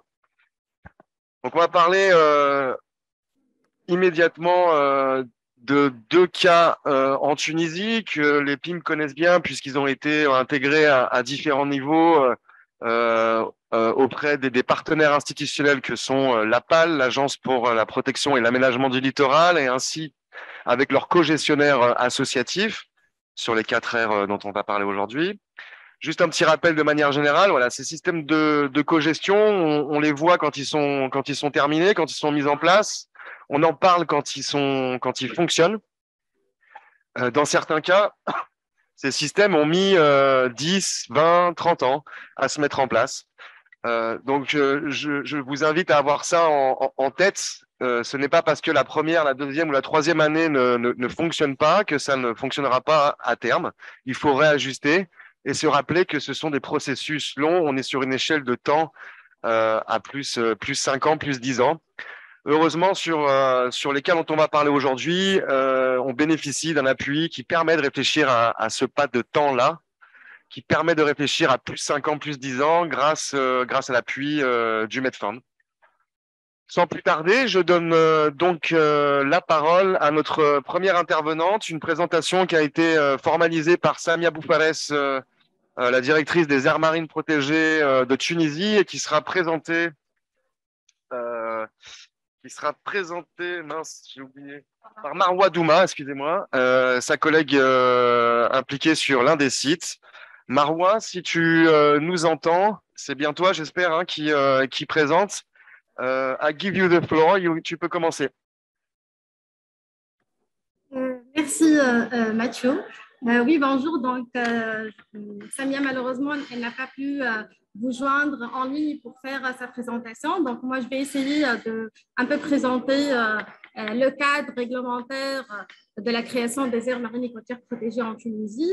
Qu'est-ce qu'on a comme avancement et comme nouveauté. Donc, si vous pouvez, le slide suivant. Donc, avant de commencer, je vais présenter un peu l'Agence de protection et d'aménagement du littoral, l'APAL, qui est l'agence nationale chargée de l'exécution de la politique de l'État en Tunisie dans le domaine de la protection du littoral d'une manière générale et du domaine public maritime en particulier.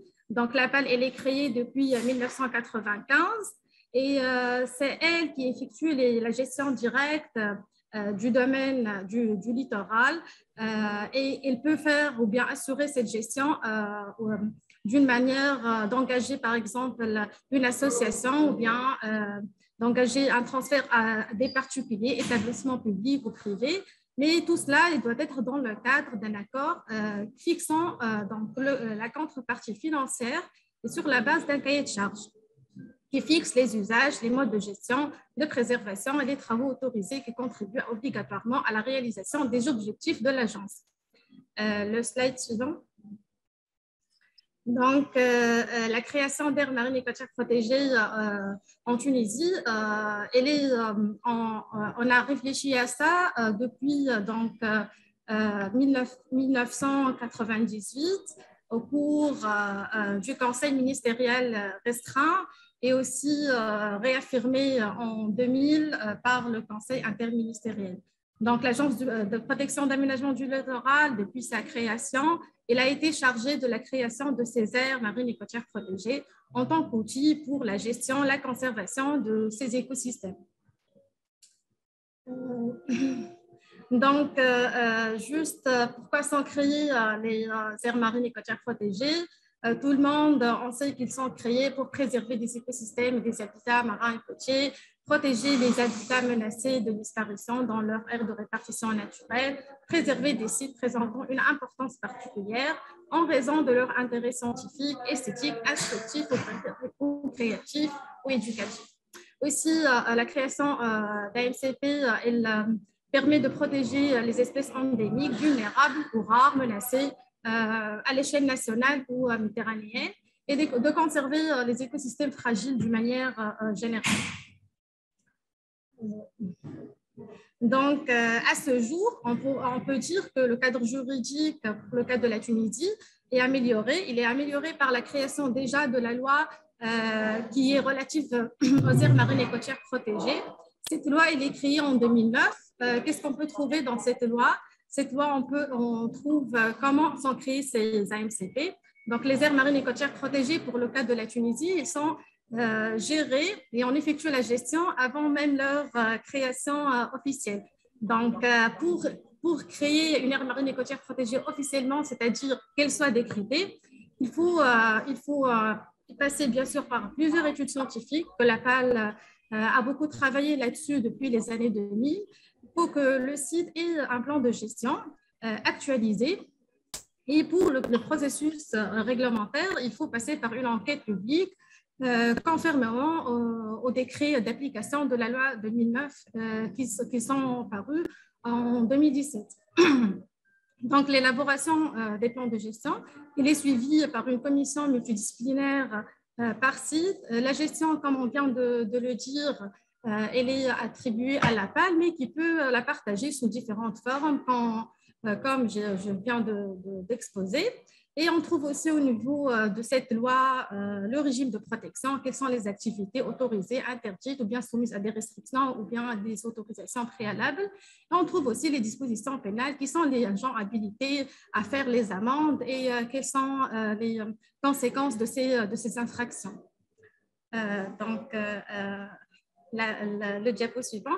Donc, pour créer ces aires marines et côtières protégées, selon le décret 1845-2017, il faut passer par une procédure, c'est qu'il faut qu'il y ait une enquête publique pour la créer de cette aire marine et côtière protégée. Une fois que les plans de gestion ils sont là, une fois qu'il y a les études qui sont réalisées, qu'il y ait des activités et tout. Donc, pour le cas de la Tunisie, on a 4 aires marines et côtières protégées qui ont passé par cette procédure, dont je cite l'archipel de la Galite, l'archipel de Zembra et Zembreka, les îles de Kneis et les îles de Curiat. Donc, cette procédure, elle consiste au recrutement d'un commissaire enquêteur et puis il y a beaucoup de procédures législatives. Il faut qu'il y ait un arrêté pour nommer cet enquêteur public par site et il doit être assermenté. Et une fois toutes ces étapes sont accomplies, qui nous a pris déjà 2 années, on commence l'enquête publique. Donc, il faut afficher l'avis de commencement de cette enquête publique au niveau de gouvernorat, municipalité, au niveau de l'auditoire du juge cantonal. Et en plus, il faut faire des publications sur le commencement de cette enquête publique dans les journaux. Donc, on a accompli toutes ces étapes. Et le diapo suivant, s'il vous plaît. Et donc, le commissaire enquêteur, on a recruté 4 commissaires enquêteurs pour les 4 sites que j'ai nommés. Donc, leur première mission était de vérifier les étapes apprises par l'État pour l'ouverture et l'affichage de l'enquête publique. Et puis, ils ont fait des enquêtes au niveau des représentations régionales de la PAL, à Bizerte, à Nabeul, à Sfaps et à Monastir pour prendre l'avis de la population concernée sur la création de ces aires. Et cette étape, elle prend 30 jours conformément au décret d'application. Et puis, chaque enquêteur a transmis leur rapport au gouverneur compétent de la zone. Pour le gouverneur lui-même, il donne son avis sur la création et qu'il passe par la suite le dossier au ministre chargé de l'environnement. Donc, on a accompli toutes ces étapes. Le diapo suivant, s'il vous plaît. L'enquête a été faite et ont été clôturées. Et puis, on a maintenu notre 2e réunion du Conseil national des aires marines et côtières protégées le 10 juillet 2022. Au cours de cette deuxième réunion du Conseil national des aires marines et côtières protégées, on a présenté les résultats de ces, parmi les points, on a présenté les résultats des 4 enquêtes publiques et ils nous ont accordé de commencer les procédures pour faire sortir ce décret de création pour les 4 aires marines et côtières protégées. Donc maintenant, on est dans la phase de la rédaction de ces décrets de création de l'archipel de la Galide, Zebra, Curiat et Kneis. Donc cet apport et cet avancement qu'on a accompli, que la PAL a travaillé là-dessus depuis sa création, depuis les années 2000, et c'est grâce éventuellement à ces efforts et grâce à l'appui de leurs partenaires, tels que les PIM, tels que le Conservatoire du littoral, le MedPAN, le MedPAN, le SPARAC. Vraiment, c'était un travail, un grand travail accompli. Donc, grâce à l'apparition de ces décrets d'application, on aura vraiment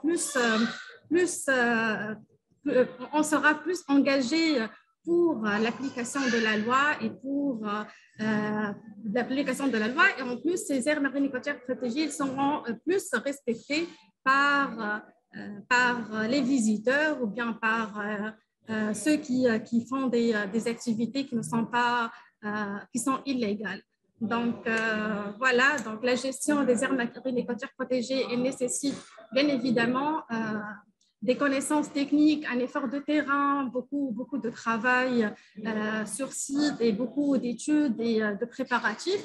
Mais l'aspect juridique aussi, il est très important parce que maintenant, grâce au décret, il y aura vraiment des agents qui seront habilités à faire des PV et appliquer une réglementation et comme ça de protéger vraiment d'une manière légale ces bijoux de la Méditerranée.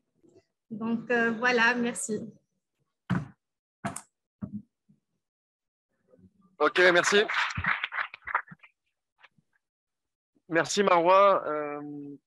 Ce que je te propose, c'est qu'on fasse parler tout de suite le représentant associatif d'une des AMCP que tu as présenté, pour qu'on ait à la fois la vision institutionnelle et la vision associative en même temps, et qu'ensuite on réfléchisse ensemble aux éventuelles recommandations ou même aux questions, aux précisions ensemble après. Donc si tu peux bien sûr rester avec nous pour ensuite répondre aux questions après l'intervention de Ahmed Souki. Ahmed, voilà, on va rentrer dans le concret. On a eu cette présentation générale du cadre institutionnel. Je te propose maintenant que tu nous parles de la réalité de terrain et de comment vous avez parvenu à impliquer les pêcheurs dans vos actions à tout niveau, au niveau des curiates. À toi la parole. Merci Mathieu. L'implication de parties prenantes dans chaque MCP elle a un rôle indispensable et surtout parce qu'on peut pas tout seul gérer un site pareil, surtout quand vous avez les îles, ils dépendent d'un grand logistique avec des législations spécifiques. C'est pour cela qu'il faut intégrer toutes les parties prenantes. Pour cela, j'avais une petite présentation. D'accord. Ah, c'est pas grave. Alors, c'est pour ça, il faut tout d'abord, la première étape, c'est identifier les parties prenantes. Et sur quelle base on fait le choix de parties prenantes? Pour moi, l'exemple de partie prenante, c'est comme si un bateau qui va partir, le rôle le plus responsable, c'est le rôle de capitaine, mais on a un rôle indispensable avec les petits marins qui vont accrocher dans le port le bateau. Alors, chaque membre sur le bateau, même les visiteurs, même l'animateur, même n'importe quel membre sur un bateau, il a un rôle indispensable. N'importe quelle partie prenante qui contribue dans les AMCP, elle a un rôle indispensable. Je vais citer dans ma présentation quelques exemples de réussite en impliquant toutes les parties prenantes. Pour cela, je commence à présenter les sites. Les îles Curiates, ce sont des îles en Tunisie, à Monastir. Ils sont à 340 hectares, 270 hectares pour la grande Curiate et 70 hectares pour la petite Curiate. Ils sont gérés par l'association Notre Grand Bleu et la PAL. C'est la première expérience de cogestion en Tunisie. non seulement pour Monastir et Curiat et pour le MAN à Bizerte, pour le CNES et pour aussi Zambra. Il y en a 4 associations qui font le co-gestion avec la PAN. Alors, on passe. C'est pour assurer une co-gestion durable, il faut une unité de gestion qui est assurée par l'État représentant par la PAL et la société civile. Ce mariage, si on le dit, c'est grâce à l'administration, avec la sagesse de l'administration, avec tous les règlements qui les connaissent beaucoup mieux que nous, et l'agilité de la société civile et la ressource humaine qu'on le met à la disposition de l'AMCP. Alors, les indicateurs qu'on les suit, ce sont les indicateurs phares, la posidonie, les tortues marines et les sternes naines. Je vais expliquer pourquoi. C'est indispensable de mettre des indicateurs fixes de suivi. Cela nous permet de savoir les capacités du site.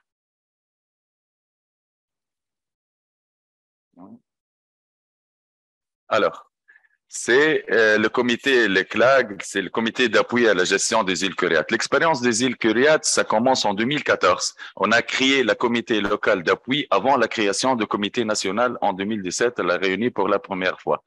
C'est pour cela qu'on a invité tous les parties prenantes, tous les partis qui ont relation avec la MCP, toutes les administrations, les pêcheurs, syndicats de pêcheurs, clubs de plongée, tous les composants. Je peux citer juste après. Alors, on a la PAL, l'association Notre Grand Bleu, la municipalité, le gouvernorat, marine marchande. Non, je vois pas très bien. Ah, protection civile, ça, j'avais... Je ne peux pas voir.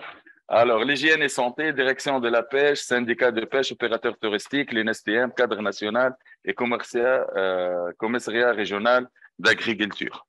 Et avec ça, la liste s'élargit d'un jour à un autre selon les dépendances du site.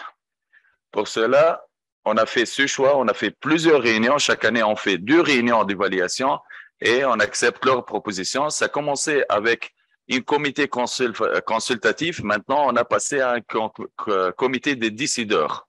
On pense tout d'abord, qu'est-ce qu'on fait? Je me rappelle de la première réunion, mais qui a assisté en 2013. Ça a commencé par l'appel des polices parce que les pêcheurs, ils sont tous contre la création d'aires marines protégées. Et pour cela, on ne peut pas même mener de réunions, de concertations. Mais la dernière réunion, on discute comment élargir et peut-être penser à un autre exemple alentour des aires marines protégées Curiates. C'est pour cela qu'il y a une entente. Ça a commencé à nouer par une stratégie. Ce n'est pas fait au hasard, c'est un travail de 10 ans successifs. Et je vais citer quelques exemples pour comment nous pouvons intégrer les pêcheurs dans ces sens. Une simple activité, ce sont les photos des îles Curiates avant. Ce sont les photos des îles Curiates avant la création du comité national et avant de travailler sur une charte. C'est une île inhabitée, bien sûr. Les activités, elles sont installées anarchiquement. Ils utilisent ce qu'ils veulent, ils utilisent du plastique, il n'y a pas de tri de déchets, il n'y a rien du tout. C'est pour cela, je veux peut-être... On a créé en 2018 un travail de 3 ans, une charte de bonnes pratiques. Ça a été d'une approche participative avec les pêcheurs, avec direction du tourisme, avec la marine marchande, l'hygiène et santé. Tous les parties prenantes sont impliquées dans cette charte de bonnes pratiques. Et comme vous avez vu l'ancienne photo, on peut passer au niveau des positifs pour voir c'est Curiates après la charte. Tout le monde applique la charte. Tout le monde au niveau d'administration à la PAL, ils ont eu leur occupation temporaire sur les sites d'une façon légale et on les a obligés à utiliser de matières écologiques et utiliser que de l'écologie. C'est pour cela que vous voyez, il y en a une grande différence entre le premier dépôt, le deuxième au niveau de matériel utilisé sur les sites et avec ça, on a constaté que le nombre de visiteurs a augmenté de 20 000 à 25 000 avec un prix élevé, avec une sélection. Même les visiteurs sont sélectifs et à la fois ils respectent les règlements sur site et surtout les règlements de propriété. Passe. Deuxième exemple, suite au travail avec les pêcheurs, on fait souvent des enquêtes avec les pêcheurs. des concertations, on part au port, on part à leurs écoles, l'école de leurs enfants. On a installé 10 clubs écologiques, 10 classes écologiques sont aménagées par l'association d'une façon permanente. C'est pour cela toutes les générations qui passent par ces classes voient tous les processus de protection des totaux marines, tous les informations nécessaires pour avoir une idée comment protéger cette espèce et l'importance des AMCP. C'est pour cela on organise chaque an une formation de fils pêcheurs sur les sites et on les implique toujours dans les travaux. Ça donnait un résultat de sauvetage des tortues marines. On a reçu juste après, on a réussi le sauvetage des 41 tortues marines par les pêcheurs. À 100% par les pêcheurs, c'est un pic, c'est un record pour nous. 41 tortues par les pêcheurs suite aux campagnes de sensibilisation. Et chaque pêcheur, il a le droit de choisir le nom des tortues. Toujours, ils choisissent les noms de leur fils, de leur mère. On n'a jamais un pêcheur qui a choisi le nom de sa femme. Je ne sais pas pourquoi jusqu'à maintenant. C'est pour cela, si on travaille correctement avec les pêcheurs, si on a peut-être une stratégie de sensibilisation directe ou indirecte avec les pêcheurs, on aura des résultats. Ils sont bien sensibilisés et c'est pour cela qu'on a maintenant quotidiennement, ils sauvent les tortues marines et on le transfère au centre de soins si ça nécessite ou sinon on fait la relâchée directe avec une campagne de sensibilisation. Pour cela, les résultats, c'est les validations de plan de gestion, l'ancien plan de gestion. Maintenant, ils sont avec nous. Ça, ce sont quelques photos de sauvetage des tortues marines. Et à la fois pour l'association, ça fait partie, une autre partie prenante, c'est le garde national parce que c'est une espèce protégée et c'est strictement interdit de transporter les tortues marines sur leur embarcation. Et ça se fait une coordination avec l'association qui appelle le garde national et même avec notre embarcation, peut-être on se croise dans la mer pour sauver les tortues marines et que ça donnait ce chiffre très important au niveau du sauvetage des tortues marines. Et même on a trouvé des tortues baguées, on sait bien leur circuit, on sait bien lorsqu'ils s'approchent des côtes. C'est pour cela qu'il faut peut-être travailler un peu plus sur ces domaines. Alors, on a quelques résultats de sauvetage. On a en 2017 de 13, 18, 4, 19, 5, 20, 8. On a passé au renforcement de sensibilisation. On a passé à 41. Pour le 2022, je me rappelle jusqu'à maintenant, on a plus que 30. Peut-être on pourra atteindre le même chiffre.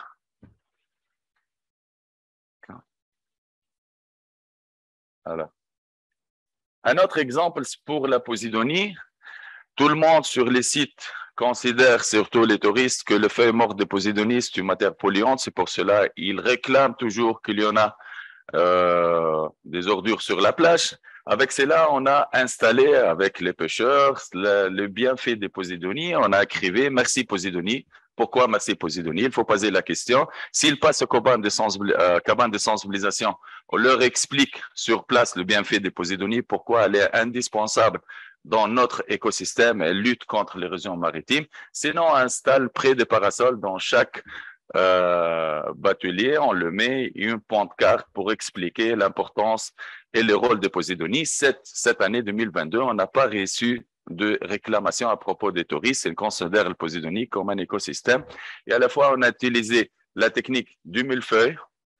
Alors, de telle façon que les feuilles mortes de Posidonie sont couvertes tous par le sable et ainsi de suite. Posidonie, feuilles mortes, on a gagné peut-être, on a lutté contre l'érosion maritime. Alors, je veux parler dans un autre exemple de réussite pour moi dans l'implication de tous les parties prenantes, c'est l'action d'éradication. L'action de l'éradication, ça a commencé en 2016. C'est jusqu'à maintenant la plus grande action sur le Méditerranée qui a été faite d'une façon manuelle. C'est ça, Mathieu? Alors, les parties prenantes, non seulement les locaux, parce qu'on a travaillé avec les PIM, Conservatoire des littorales, ça fait partie d'un chantier école. On a même impliqué nos amis à l'échelle internationale pour leur entraide parce qu'ils ont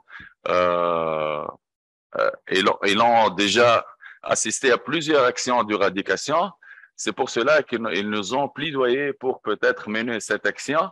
Cette action, comme elle était très dure à la fois parce qu'il faut qu'on s'installe 2 mois successifs sur les sites avec 20 bénévoles au minimum, avec 5400 stations d'abattage, parce que ça se fait d'une façon mécanique et à la fois on a d'autres espèces en considération. On va utiliser des produits chimiques. On a choisi le bromadiolone, c'est que molécule active qui est le sang chaud.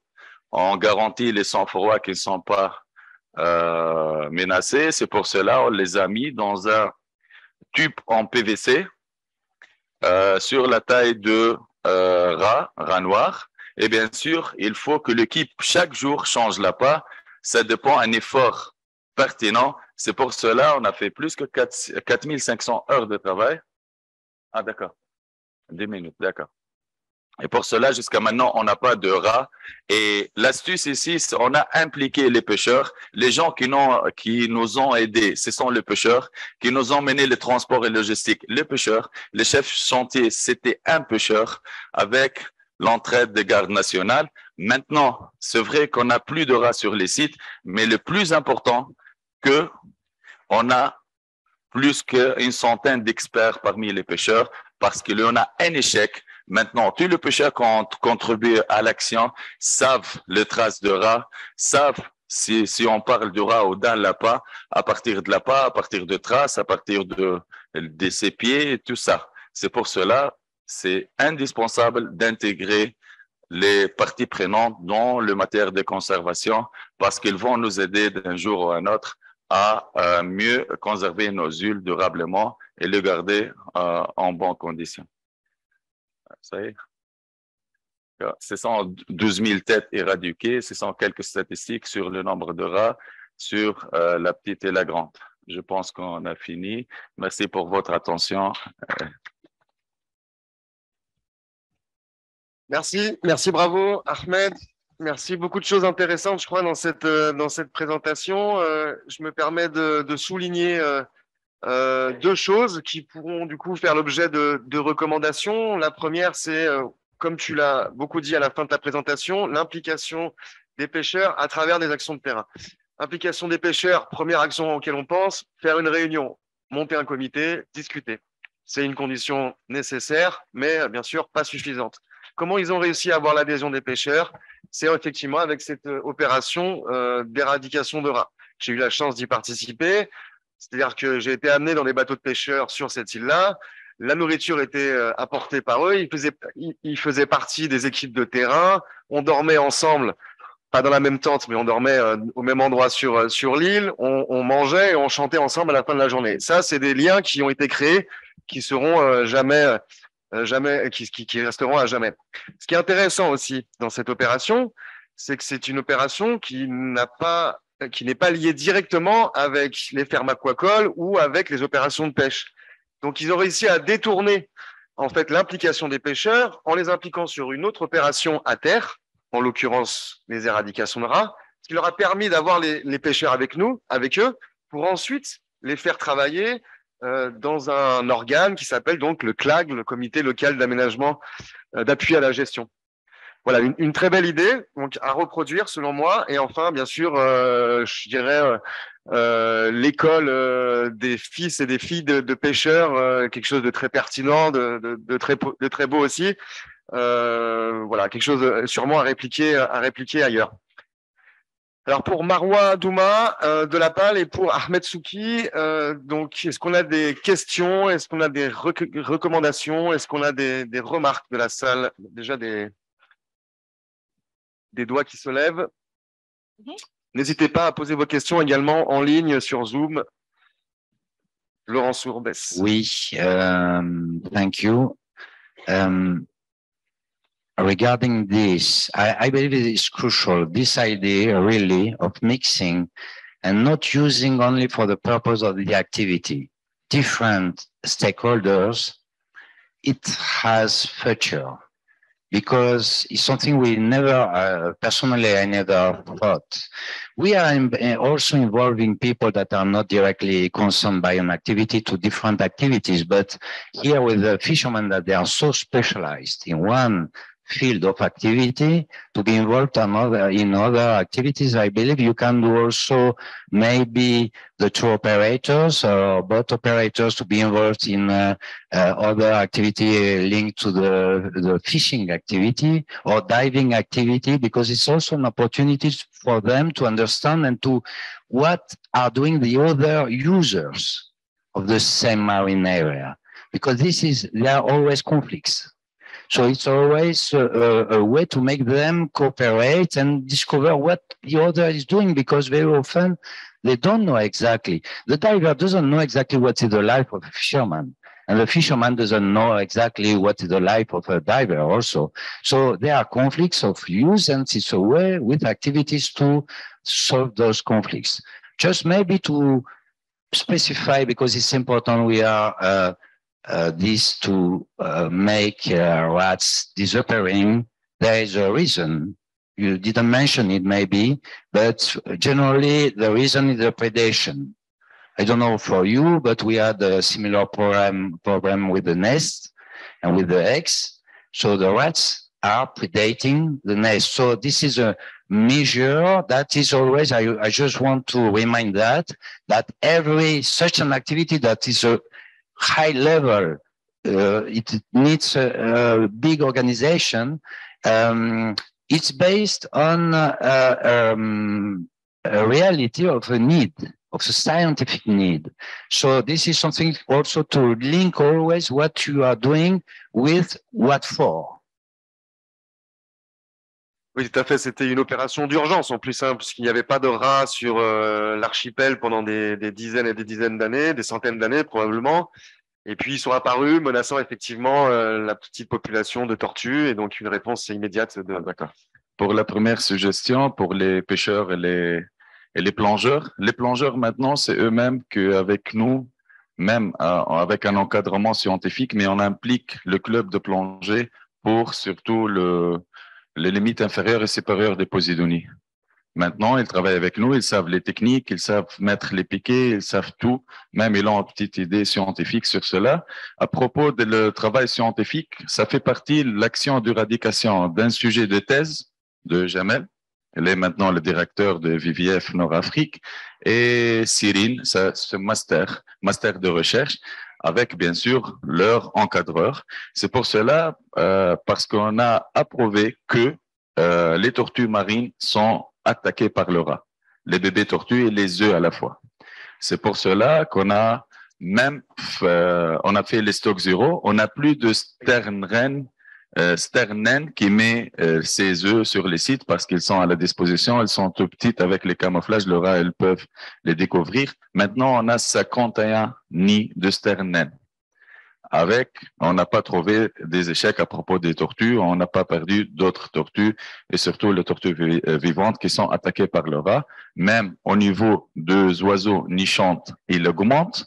Même les oiseaux qui passent, ça atteint les 100 espèces. Avant, on a quelques oiseaux qui passent, qui résistent, surtout les goélands, les confets. C'est pour cela, peut-être, il faut travailler un peu plus scientifique, il faut intégrer. Lors de bateliers, on les a impliqués dans les campagnes de sensibilisation. Dans chaque bateau, il y en a 2 points de carte. Même on a fait une formation pour les guides, une formation pour le batelier. On a une réunion de concertation chaque 6 mois avec le batelier. Et eux-mêmes qui nous ont aidés à déplacer, à transporter les corps morts aux îles Curiates. On peut pas travailler, je le disais tout d'abord, on peut pas travailler tout seul. Il faut impliquer tous les gens qui ont une relation avec les îles Curiates parce qu'ils ont constaté maintenant, s'ils font les bonnes pratiques, ils auront des résultats. C'est pour cela maintenant, c'est leur année exceptionnelle avec des revenus pertinentes. C'est pour cela ils vont de plus en plus contribuer dans les actions de protection. Est-ce qu'on a d'autres remarques, d'autres interventions en salle? En ligne peut-être?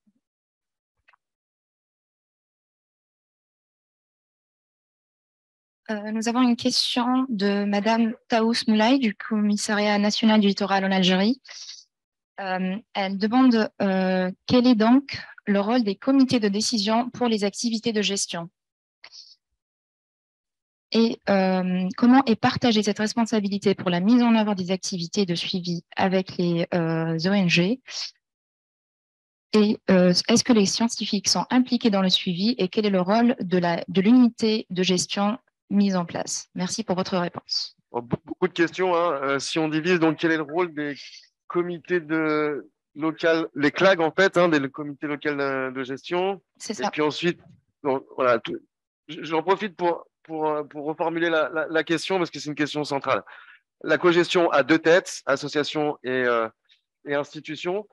Elle est belle, elle est facile à présenter comme ça, mais après, tout l'intérêt et toutes les difficultés en fait du système, c'est dans la mise en place des actions. Donc, de manière générale, expliquez-nous pourquoi ça fonctionne et quel est effectivement le rôle de l'administration centrale et puis le rôle de la. D'accord. Merci. Pour l'unité de gestion, l'unité qui se trouve chaque jour sur les sites, avec nous, avec l'équipe de la PAL, on se met chaque jour sur les sites. On est responsable du suivi de tortues marines, les intégrateurs, les fréquentations sur les sites. On a plusieurs tâches sur les sites. À la fois, on a notre responsabilité de sensibilisation, conservation et la fois protection. Je parle de CLAC, c'est un comité d'appui à la gestion. Je prends l'exemple de garde maritime. On est toujours en contact avec les gardes maritimes, mais dans le CLAC, ça pose beaucoup de problèmes, surtout sur l'application de loi. Si, par exemple, l'unité de gestion remarque des infractions, on les transfère aux gardes maritimes pour qu'ils fournissent plus d'efforts en matière de protection. Si avec les pêcheurs, s'ils ont un problème avec les engins de pêche, c'est pas plusieurs problèmes avec, par exemple, l'aquaculture. On parle, ça fait partie aussi du comité, l'aquaculture maintenant, on parle sur les déplacements de cages, sur le respect de profondeur, sur l'habitat. Et c'est pour cela qu'on a travaillé avec la FAO sur les zonings. Maintenant, les zones allouées à l'aquaculture.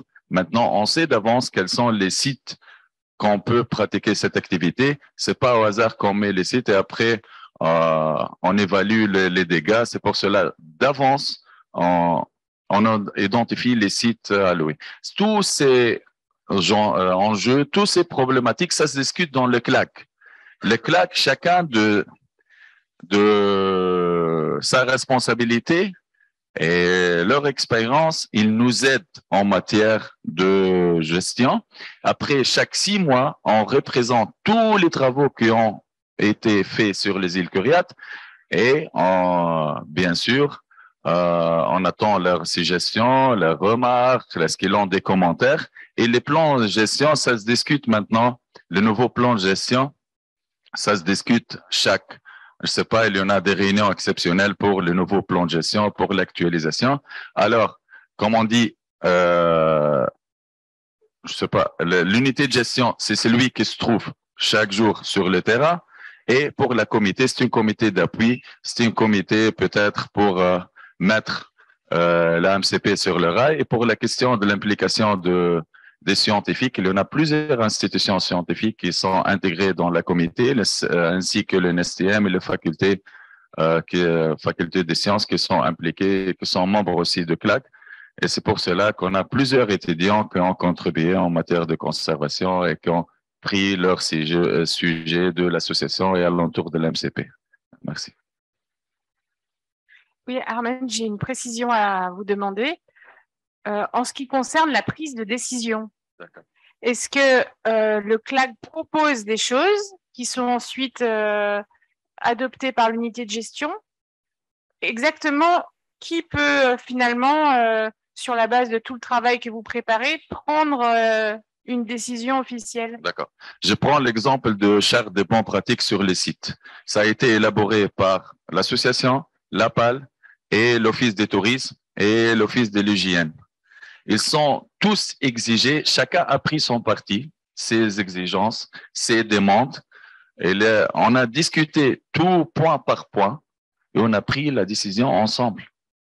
C'est ça. S'il y en a une obligation, par exemple, de s'accrocher au cormor écologique, tout le monde les fait.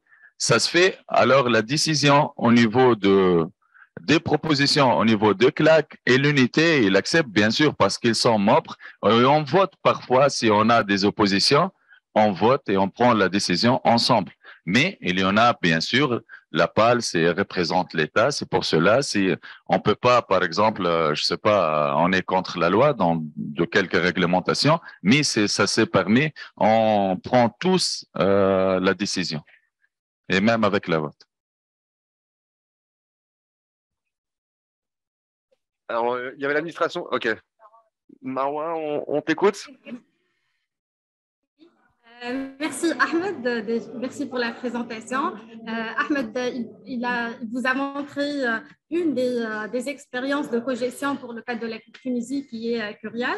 Moi, je vais essayer un peu de clarifier un peu la question du CLAG et les modalités de travail pour la cogestion. Donc, le CLAG qui est le comité local d'appui à la gestion, qui est présidé par l'Agence de protection et d'aménagement du littoral avec l'association et qui est composée par les différentes parties prenantes. Donc, grâce à ces réunions du CLAG, toutes les différentes parties prenantes qui sont représentées par les différentes institutions ou bien par les différentes, par d'autres sociétés civiles, ils peuvent nous proposer des activités, des actions, et puis nous, on voit ça ensemble en tant qu'unité de. Nous, on reçoit les propositions et puis on décide ensemble. Ça pour les CLAG. Pour la cogestion, les modalités, comment ça se fonctionne et les modalités de cogestion. La cogestion, elle est basée sur des plans de gestion qui sont déjà préparés. Et il y a une convention de signer entre l'association et entre la PAL et avec l'appui du MedPAN. Et au niveau de cette convention, qu'on a mis chaque partie, qu'est-ce qu'elle a à faire et on a les activités qu'on va les mettre conjointement, c'est-à-dire agence nationale et association cogestionnaire. Donc voilà, c'est grâce, il y a une convention entre la PAL et l'association et le bailleur du fonds qui est pour le cas de la Tunisie, le MedFund. Et toutes les activités sont prises et sorties du plan de gestion qui est déjà élaboré au préalable. Et merci Marwa. Une remarque à ma droite, Hossein Baderi, tu voulais parler, je crois.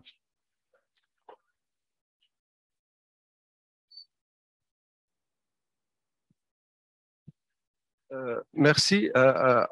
Alors moi, je voudrais tout simplement saluer l'effort qui est fait par cette association qui reste pour nous, au moins en Afrique du Nord, un modèle à suivre. J'ai été sur le site et j'ai vu, donc je peux en témoigner. Moi, j'ai une remarque par rapport à l'implication des pêcheurs, et ça, on en a discuté, mais quand même, c'est un point très intéressant qu'il faut soulever peut-être pour l'audience. C'est que c'est une participation qui est durable. D'accord? Parce que nous, au Maroc, par exemple, on a eu une expérience avec les pêcheurs où ils étaient appliqués dans le cadre d'un projet de participation pour l'obtention de données scientifiques sur la ressource, etc. Mais c'est quelque chose qui a été fait moyennant un paiement. Ça veut dire qu'on donnait une contrepartie aux pêcheurs.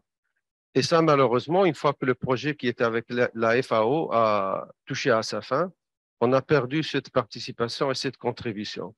Et donc là, je vois, c'est un bon exemple. Vous n'avez pas cherché la facilité.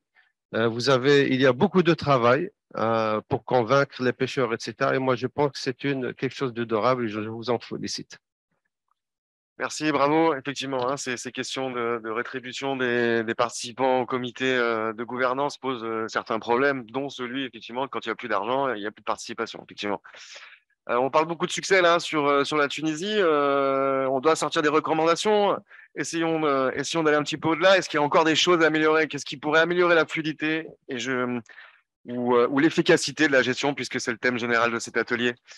Est-ce que quelqu'un veut se prendre la parole pour le contexte tunisien?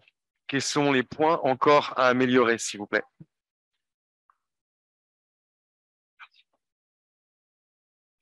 Là.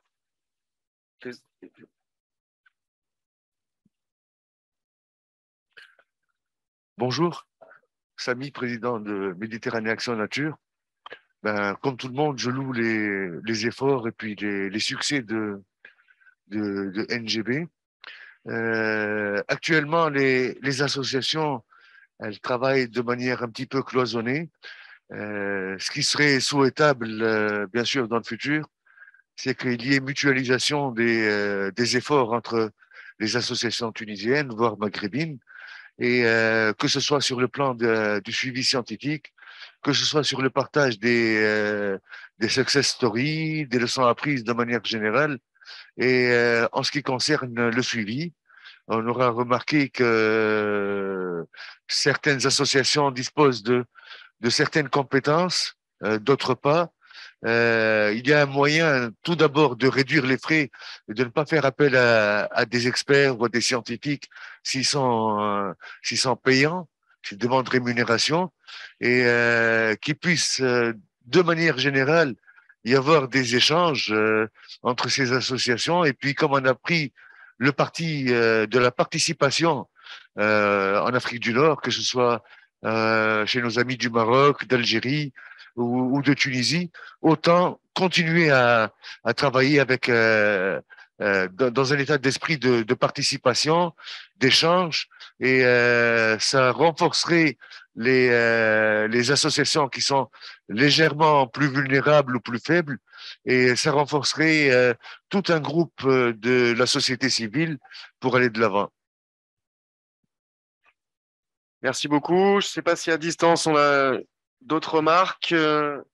Si ce n'est pas le cas, I'm going to switch to English again and give the floor to our next speakers. We come back here in Montenegro with the possibilities of active engagements of the fishermen here, a project that is starting from scratches and is asking for your help and recommendation. Just before Ilya Chekovic, giving the floor to Ilya Chekovic, I will remark from my colleague. Yes, before we switch to the next presentation, we need to conclude on recommendations from the previous session. So I think I have in mind at least 3 recommendations. I think the model of collaboration between NGOs and public authorities is very promising. So I think we have a great source of inspiration here from the Tunisian example. Second, I think that we need to talk about informal governance. And I think, again, the example of involving fishermen through activities in the field, creating a team spirit, creating really a collaborative spirit. I think it's very inspiring, and I think this is part of informal governance, and I think it's a great example we can keep for future recommendation.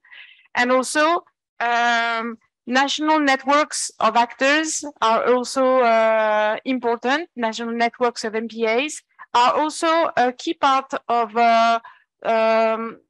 for improving governance at the national level. So maybe we can also keep this as a recommendation. Thank you. Good morning, everyone. It is nice to see you finally in Montenegro with the declared MPAs and not like potential ones or other adjectives we use to describe them.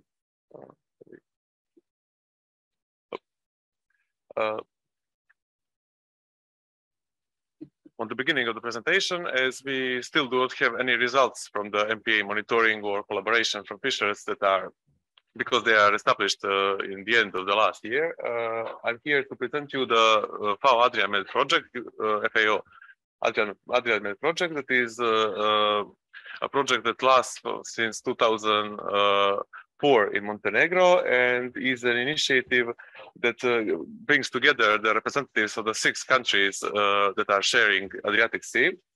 And its main goal is to provide scientific cooperation to the support of responsible fisheries in the entire Adriatic. Until this year, it was mainly focused on some different kinds of fisheries, including the establishing of working groups for small pelagic fisheries, demersal fisheries, and other such things, including stock assessments. But since this year, it is also take part in MPA, supporting MPA development in Montenegro. we targeted, we selected this area for that we are here now, the MPA Katič, for pilot study area in Montenegro between the three others. And the main objective of this task is to analyze the possibilities of creating an active involvement of fisheries in management and monitoring of these MPAs. So we find like two ways that are the possibilities.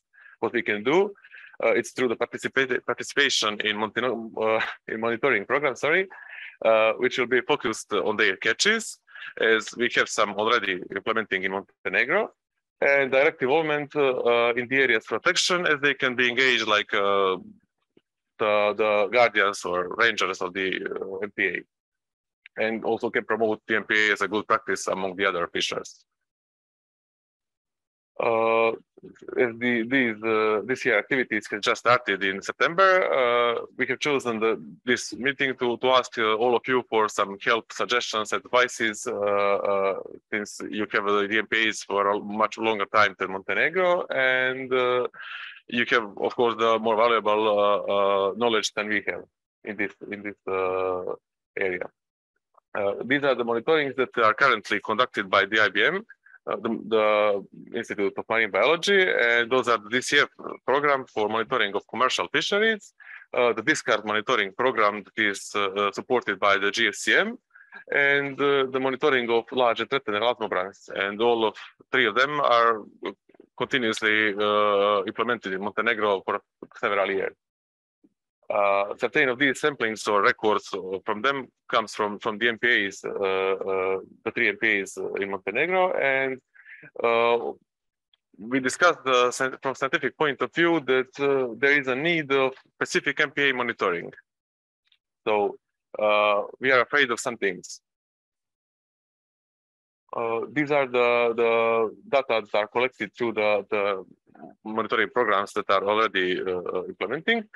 Those are the DCF, of course, I said before, and it targets all fleet segments, including trawlers, purseaners, gill letters, longliners, and all other main fleet segments. And the Montenegrin territorial sea is divided in 3 zones, in which we repeat all the samplings on a quarter level. The discard monitoring program was focusing on trawler bycatch in Montenegro, but since this year it will go to the small-scale fisheries, which are present in Montenegrin MPAs.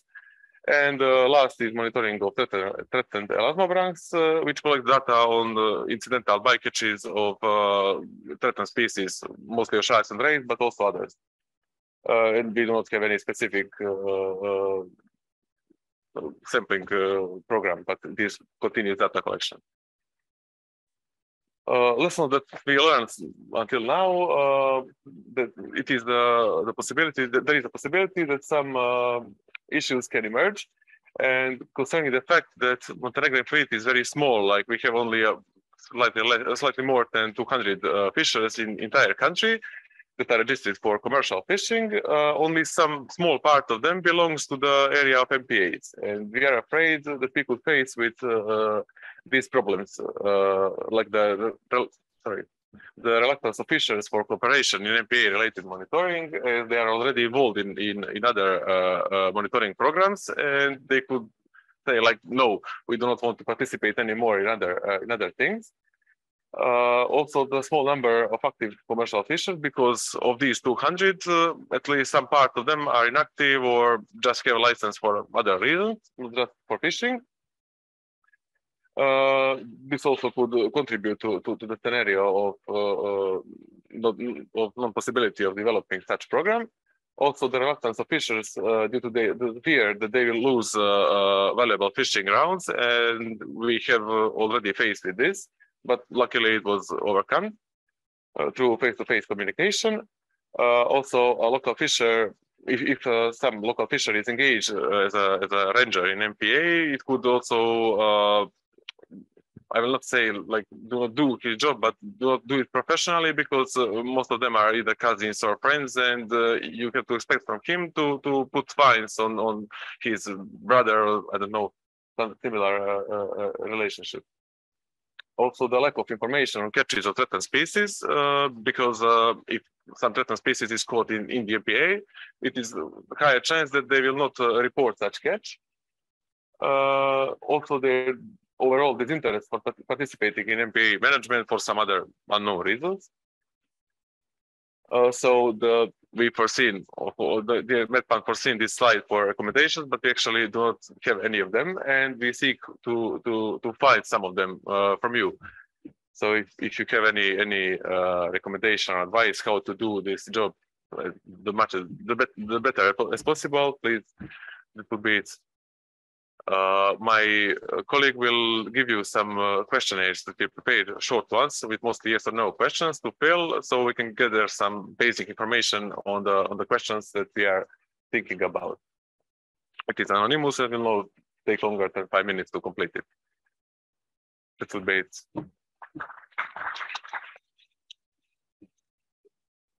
Thank you very much. Where's the question? Okay, your colleague is passing through around. Okay. Thank you very much for this presentation.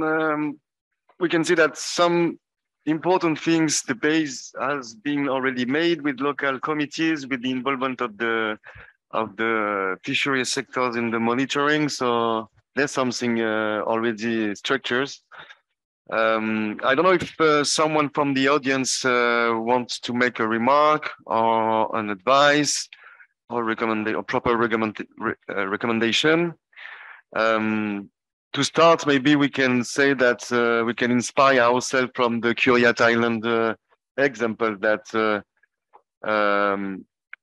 beside this first activities of involvements, they involved the fishermen in activities that were not directly linked with fishery, to not crystallize future problems and to get the involvement in a kind of voie détournée, je sais pas comment dire ça, chère traductrice.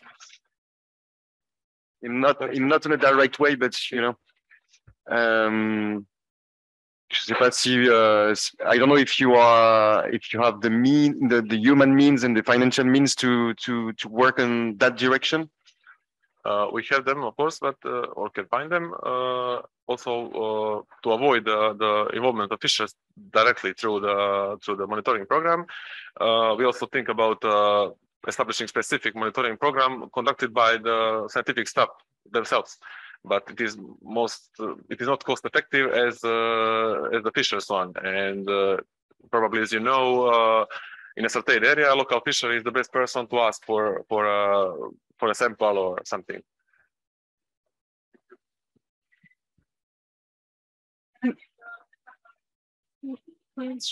Maybe from what I've seen in the past in fisheries projects, it's really important to start with an assessment of what exists.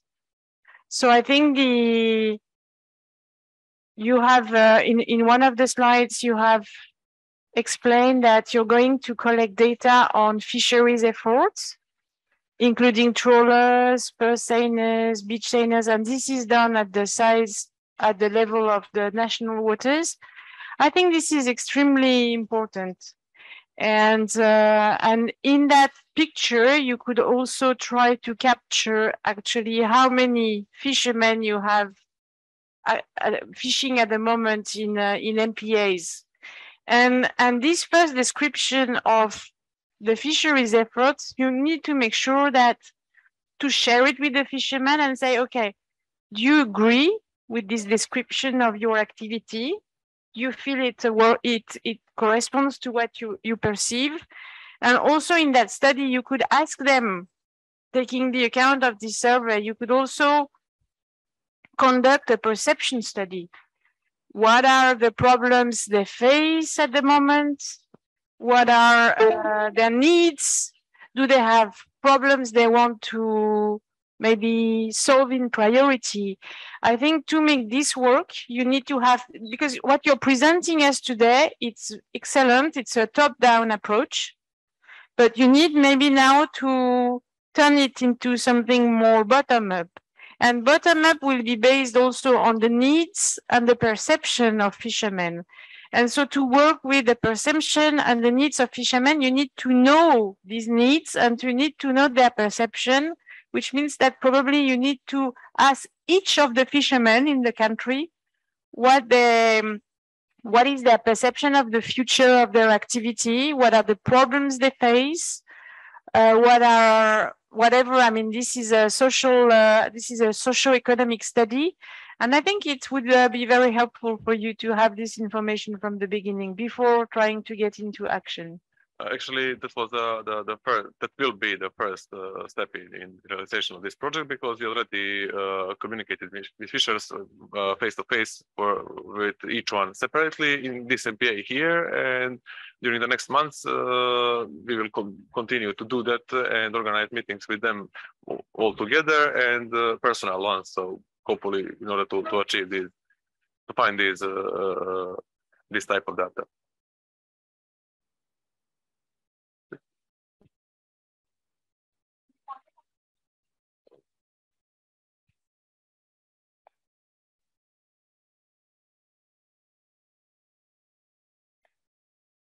We have a comment online.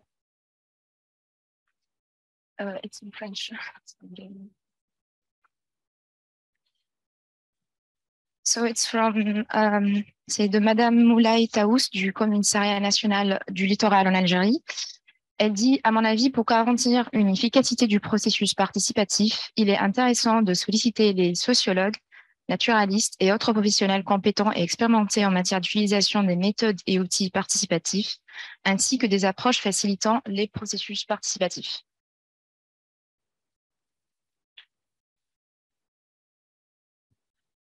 Okay, because there is no other questions or comments in the room, maybe I can continue and we can discuss a couple of ideas. But I think the idea of the association, the NGO Notre Grand Bleu, presented this morning with activities with fishermen that do not necessarily relate to directly to the issue of the management of fisheries resources, is something interesting. In a fisheries project on which I worked, we had a similar approach, but with different type of activity. When we started the fisheries project, to start to create a connection with the fishermen, we worked on the recycling of old fisheries nets. So not only the recycling, but the removal of fisheries nets that are lost underwater. Because these nets, they continue to fish after being left in the water. And so for the fishermen, it's very meaningful to remove these nets, because these nets fish, and then the fish is lost. So this was the first activity on which we could find a convergence, a joint interest to do that. And through this activity and then the recycling of the nets, we remove the nets, and then we decide that we are going to recycle them, not just to throw them away, but recycle the old nets. You have an activity to create a connection with the fishermen and a first dialogue. And I think it's important maybe that you find what kind of activity in Montenegro could be relevant to start something together, not maybe not directly on the difficult issues, but something that is of interest for you, of interest for them, and work to start creating the connection and the dialogue. And then maybe second, list all the issues that you have in common, and maybe ask them, okay, how do we work on this in the future? And you have to accept that you can only work where they accept to work. So it's a building process. Yes, actually, we are aware that we are depending on them. So it would be like you said, same thing. We should find some common problems and common solutions, of course, to create some dialogue with them. That will be long term. This will be very, very good for the MPA for a long term.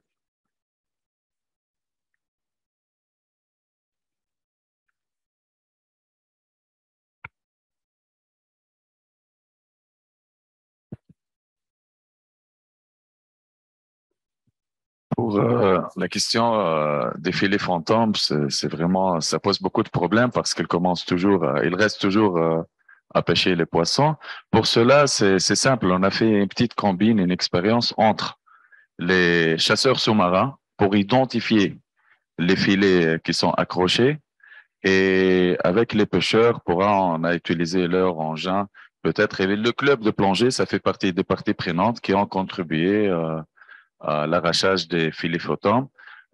Aussitôt, je parlais au zoning de les fermes aquacoles, ça se fait d'une approche participative parce que le pêcheur, ils ont par exemple, à Monastir, ils ont un site de crevettes. Ils ont interdit une ferme d'aquacole de s'installer sur ce site pour qu'ils puissent pratiquer leur activité de pêche. C'est pour cela, c'est le rôle de CLAC, c'est peut-être intervenir là où il le faut pour garder l'autonomie entre les différentes parties prenantes. C'est pour cela l'association Notre Grand Bleu avec la PAL a intervenu dans plusieurs installations de fermes aquacoles pour qu'on prévoie les problèmes qui peut-être ils s'éclatent. Et à la fois, peut-être, on a intégré un peu plus sur le plan social. Même les filets fantômes sont resclés et sont valorisés avec une petite convention des associations d'handicapés qui maintenant ont fait, vous pouvez la regarder sur notre page Notre Grand Bleu, des tri, cartes, cadeaux et tout ça pour mobiliser les gens avec nous de lutter contre les nasses en plastique et les filets fantômes. C'est ça, il faut peut-être impliquer un peu plus l'identification, il faut repérer l'emplacement. Ça se fait avec les chasseurs sous-marins parce qu'ils sont toujours en contact avec les mers. Il ne faut pas, par exemple, faire toujours penser un projet pour faire l'identification, un autre projet pour la remontée, un autre projet pour valorisation. Peut-être si on implique bien toutes les parties prenantes, on puisse peut-être surmonter tous les problèmes qui se posent.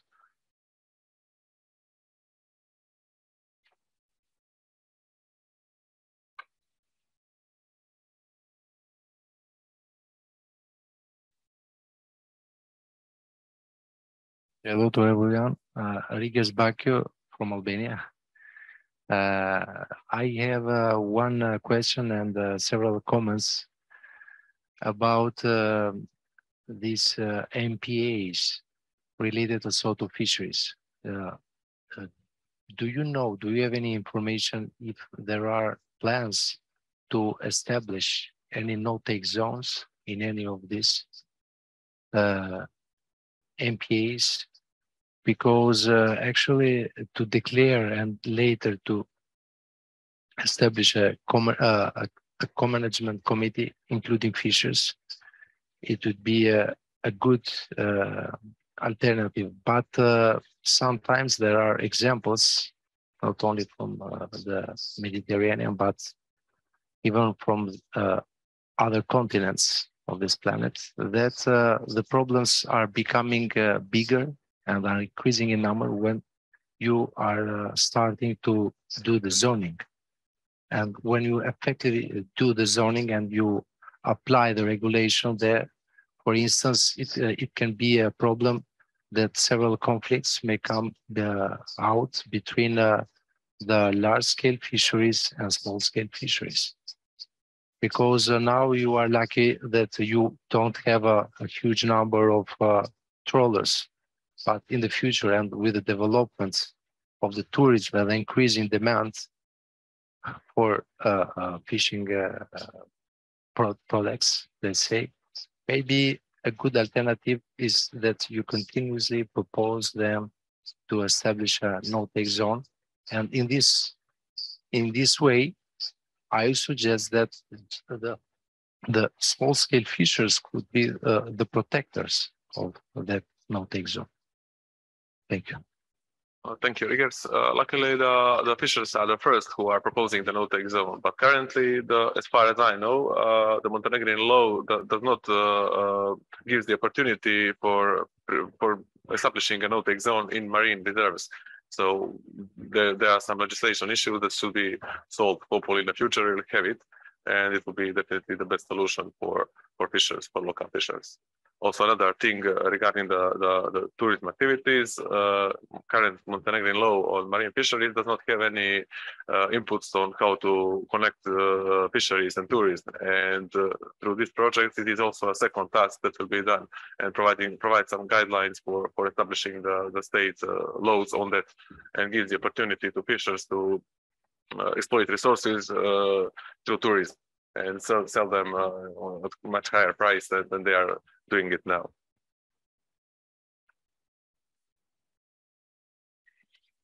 Maybe two other ideas or two other comments. The first thing is that, like in many other countries, the MPAs here are small in comparison to the size of fisheries management. Usually, fishery management is going to occur at a much larger scale. So one good discussion to have is, what is the role of an MPA in the context of large fisheries management? So if I put it in other words, is how does the MPA, the responsibility of fisheries management is at a larger scale? Also because the species, they're not only in the MPA, but you have, for instance, octopus all along the coast. So if you want to manage octopus, you have to manage it all along the coast, not only in the MPA. So what is going to be the role of the MPA in a larger national fisheries management plan is a good question to ask. And we did this in France. And I give you some examples of the answers we had. For instance, we wanted first to establish an octopus. Actually, I choose that example, octopus management plan in the MPA. And the fishermen said, we don't want to do this. We don't want to do this. Because we want to do it actually at the national scale. It's not your problem, the MPA, to deal with this. The octopus, we want to manage at the whole scale. We don't want to have a different regulation in the MPA and outside. We said, okay, fine. So we accept this. And then when the national regulation was established, it was quite weak. And so after many discussions, we proposed to have in the MPA a pilot project. It's just a pilot project of a little bit different regulation. And if it works out, and we say it is your pilot project, we offer you the MPA to do the pilot project to go beyond the national regulation, something more demanding, so that you have more results on the results. And now they're doing a pilot project in the MPA, and if the pilot project works, it can be expanded at the level of the national coastline. So this is to give you an example of a process where we, at the MPA level, we brainstorm and we discuss with the fishermen on how we can contribute to a larger fisheries management effort. And this changes the relationship. This is different approach, okay? This is maybe my first comment. And my second comment is, I don't know how much recreational fisheries you have in Montenegro. So recreational fisheries is the recreational by individuals. In France, we have a lot, and we did scientific monitoring of the recreational fisheries. And in some MPAs, the recreational fishers take as many fish from the sea as the professional small-scale fisheries, which means that if you want in the long term to manage to deal with the issues of fisheries in the MPA, you cannot consider only the professional fishers.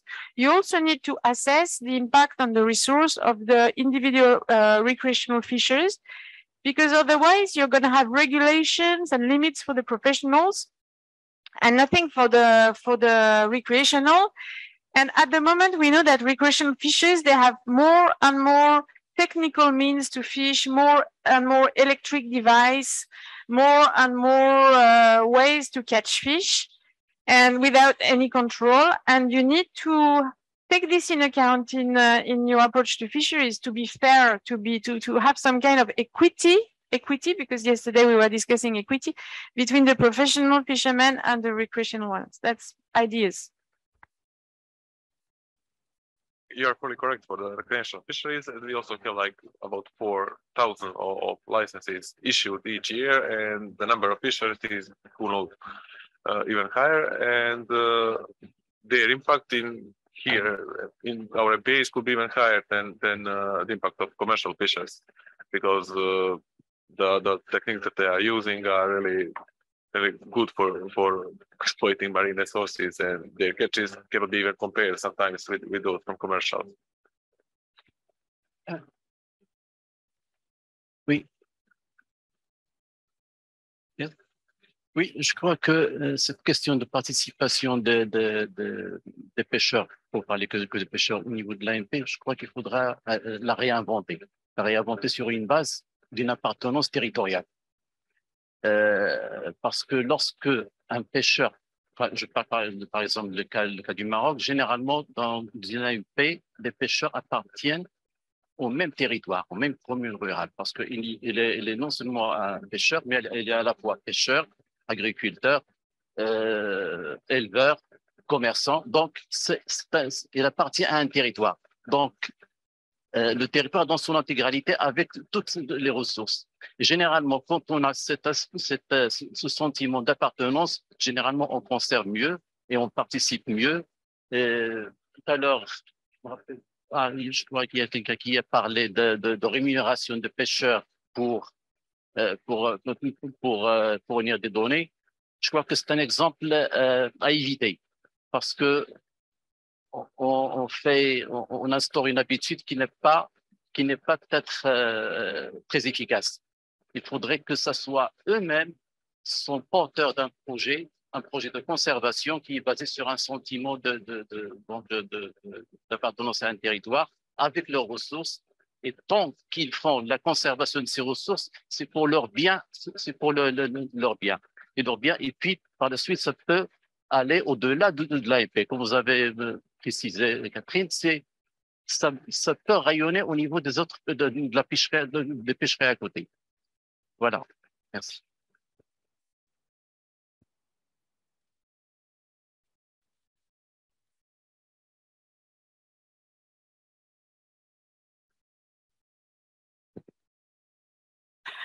Okay, so maybe as recommendations for this following this fourth presentation, I'm trying to make a synthesis of what we said. So I think your efforts already started to collect data is excellent. And the very important thing is to include the socio-economic part. This includes questionnaires to fishermen.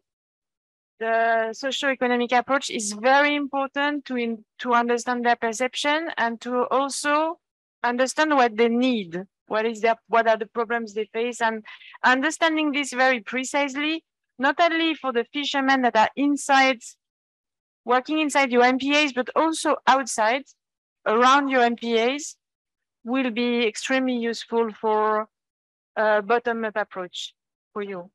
And that's maybe one recommendation. You wanted to say something? No, exactly. Then finding a project at the beginning to create some team spirit with the fishermen might be also very useful. So this you can find based on the results of the questionnaires and based on the knowledge of their problems. You can maybe identify the first project to bring them together and with the MPA staff to work together to create some kind of connection. Then I think that considering the MPA in the framework of a larger fisheries management effort, it's really important to see how your MPA can contribute to a larger fisheries management plan is a key question to ask. And also take in account, don't forget the recreational fisheries. That's also, that it goes together. And I think there was a last recommendation on as part of the role of an MPA, creating no-take zones can be a pilot project that you propose to the fishermen. You can say, okay, we can create one no-take zone here, and we will show you that after 5 years we have effects. And this is then something that could be duplicated along the coast when they appreciate the results. So any other, did I forget any recommendation? No? Thank you for your opinions, and we definitely consider the socioeconomic aspect and the recreational fisheries, of course. And always don't forget that fishermen are users, but there are other users, not only recreational fishermen, but other activities. There are conflicts, and so they are a part of a whole. They are, because we are focusing very often on one activity that is not a problem, in fact, in the end. There are plenty of other activities that will change the planning of activities, and including also fishermen. So consider, I don't know in your case, but you have to consider always all the other activities, because in the end, it's a marine planning. So the marine planning should include all the users, so they are a part of a whole, and not only as an activity is isolated. This is important always to have a global image, and that's why the mention to recreational is very known anymore. The point and the problem, the pressure brought to the marine ecosystem is about big part is because of the recreational activity. So there are some components that have to be considered all together with the fisheries. Thank you. I think it was very useful to hear all of these advices and to see experiences from other MPAs. And as in your cases, as you have like 20 years or 30 of experience, you will see what we will achieve in such time frame. So hopefully one day we will discuss some other things and the results of these monitorings, not just the opinions. Okay. One last maybe example of what we did in France is that we worked with the fishermen on the price of what is the price of they get from the fish they sell. And of course, we found out that when they sell it to wholesalers or they sell it for foreign markets, the price is not always very good. It can be quite low.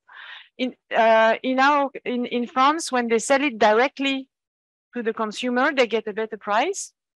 So we've been trying to promote a direct sale system to make sure that they get the best price possible from their sales, because we think that when they sell it at a better price, then they don't need to fish as much. This needs to be proved by scientific data, of course, but this is the assumption we took. So I don't know if it's a relevant idea for your country. You need to, of course, adapt this to your national situation, but this is another idea of the things we did.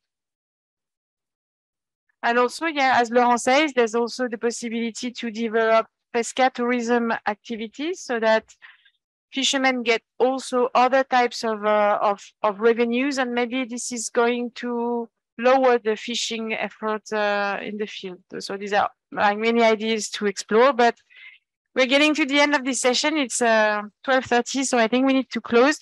We wish you, I think you're starting really well with all that you've have in mind, and we wish you good luck for the next steps. And don't hesitate to exchange with a number of MPAs along the way. If you face difficulties, don't hesitate. Don't stay alone, and don't hesitate to exchange with other MPA managers, you know, in other countries to get inspiration and feedback.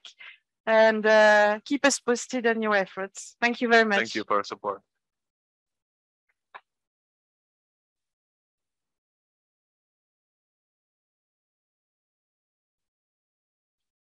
Time for lunch.